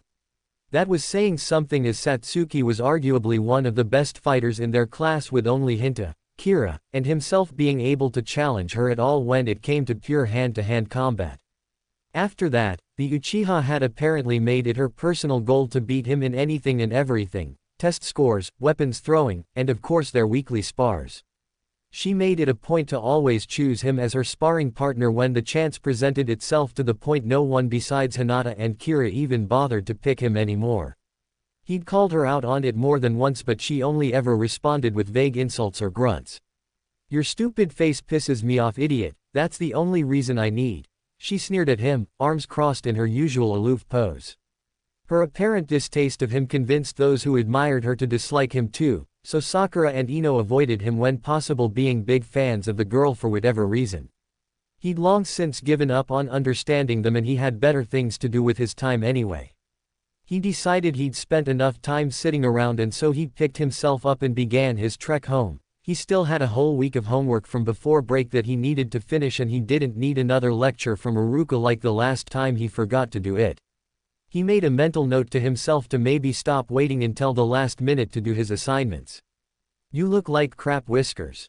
Kira's teased, amusement in her voice as she took in his tired appearance. The boy had small bags under his eyes as he leaned tiredly against his desk. Bite me, Kira. He yawned out. He didn't realize just how long it would take to get all of his work done. He had worked well into the night to complete it all. Don't think I won't, Whiskers. She replied with her signature fanged grin, getting a concerned sideways glance from the blonde. She had actually bit him before, so he wouldn't put it past her to do so if he pushed her. How is it you're more of an animal than Akamaru? Hinata sighed out, shaking her head at her friend's behavior. I don't know, how do you sit straight with that stick up your butt, princess? Kira shot back, when do you plan on taking it out? Despite her harsh words, there was no real heat in her voice. Having long since grown used to this routine, the two were aware everything was said in jest. Hinata released an unladylike snort at the question. Why do you ask? Are you hoping I'll let you use it, play fetch perhaps? She shot back, her face the picture of serenity as always. Oi, are you looking for a fight, princess? The feral girl barked out, rising from her seat. Why are you three always so noisy? A tired voice complained from behind them. Naruto tilted his head back and saw the irate face of Shikari glaring down at them. Well, as much as a sleepy Nara can glare anyway. Heyo, Shika-chan. The blonde greeted, not at all fazed by her irate gaze, offering a small wave to the girl. I thought I told you not to call me that, you troublesome blonde. She complained, resting her cheek in her palm. Shika, I'm hurt. The blonde gasped dramatically, are you saying you don't like my nickname for you? His response was an eraser hitting him in the face. You're so mean to me, Shika-chan. He pouted. Idiot, she muttered, shaking her head before returning to her nap, her arms acting as a makeshift pillow. Anyo, you shouldn't tease Shikari so much, Naruto, you know she doesn't like it. Choji's voice called out from next to the sleeping girl. The portly boy was happily munching away at his chips as usual. Ah, it's fine, we all know Shika-chan loves me. He replied with a small grin. Another eraser smacked into the side of his head. I thought you were sleeping. He yelled, rounding back on the black-haired girl. She simply flipped him off, not even bothering to raise her head at him.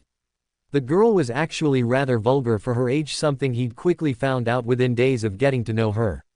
Amagi had suggested it was due to Nara children maturing a bit quicker than most, they tended to pick up some bad habits early. She reluctantly admitted she had taken to drinking rather early in her teenage years before breaking the habit. Mostly anyway. He could hear Hinata and Kira laughing quietly to themselves at his plight. While Hinata was quiet about it, Kira did nothing to hide her amusement and was rocking in her chair with mirth. You are all jerks. The blonde pouted, drawing small circles on his desk with his finger. I do believe you were warned, Naruto-san, you have no one to blame but yourself. A quiet voice spoke out to his far right. Thank you for your input, Shino, I really appreciate it. The blonde said, offering a deadpan stare at the bespectacled boy. Shino was a passive member of their group, only occasionally offering his opinions on anything, but when he did, it was almost always an opinion buried in logic or dry humor at someone's expense, though he swore that latter bit was never his intention. He didn't believe that one bit. I'm detecting a hint of sarcasm in your voice, Naruto-san, the boy replied. Naruto just dropped his head onto his desk. Why was he the one being ganged up on? Damn it, he hadn't even started this. This morning couldn't possibly get worse. You might want to stop doing that, I'm not sure you can handle more brain damage, idiot. A smug voice taunted from in front of him. Kami, you sadistic witch. Hi, Satsuki Tem. He sat up, looking into the scowling face of his rival enemy. Glad you could be bothered to stop glaring at the wall for a few moments to grace us with your unwanted presence. HN, you should be happy I even bother speaking with you at all. Thankfully stupid is not contagious, or I wouldn't.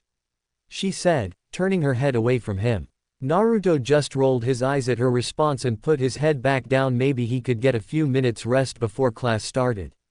Good morning everyone. Please pull out your textbooks and open to page 40. Baruka's chipper voice spoke out as he entered the classroom, grabbing his own book as he prepared for the day's lesson. Naruto could only groan in frustration. That was part 1 of Naruto Becomes a Great Shinobi with a Massive Harem, Hinata, Kyuubi and Kushina edition. Naruto's power is rising, his bonds are growing deeper, and the shinobi world is about to witness something unbelievable. If you enjoyed this episode, make sure to like, share, and subscribe to Fox Fan Fiction. Tell us in the comments, which moment of Naruto's rise was your favorite?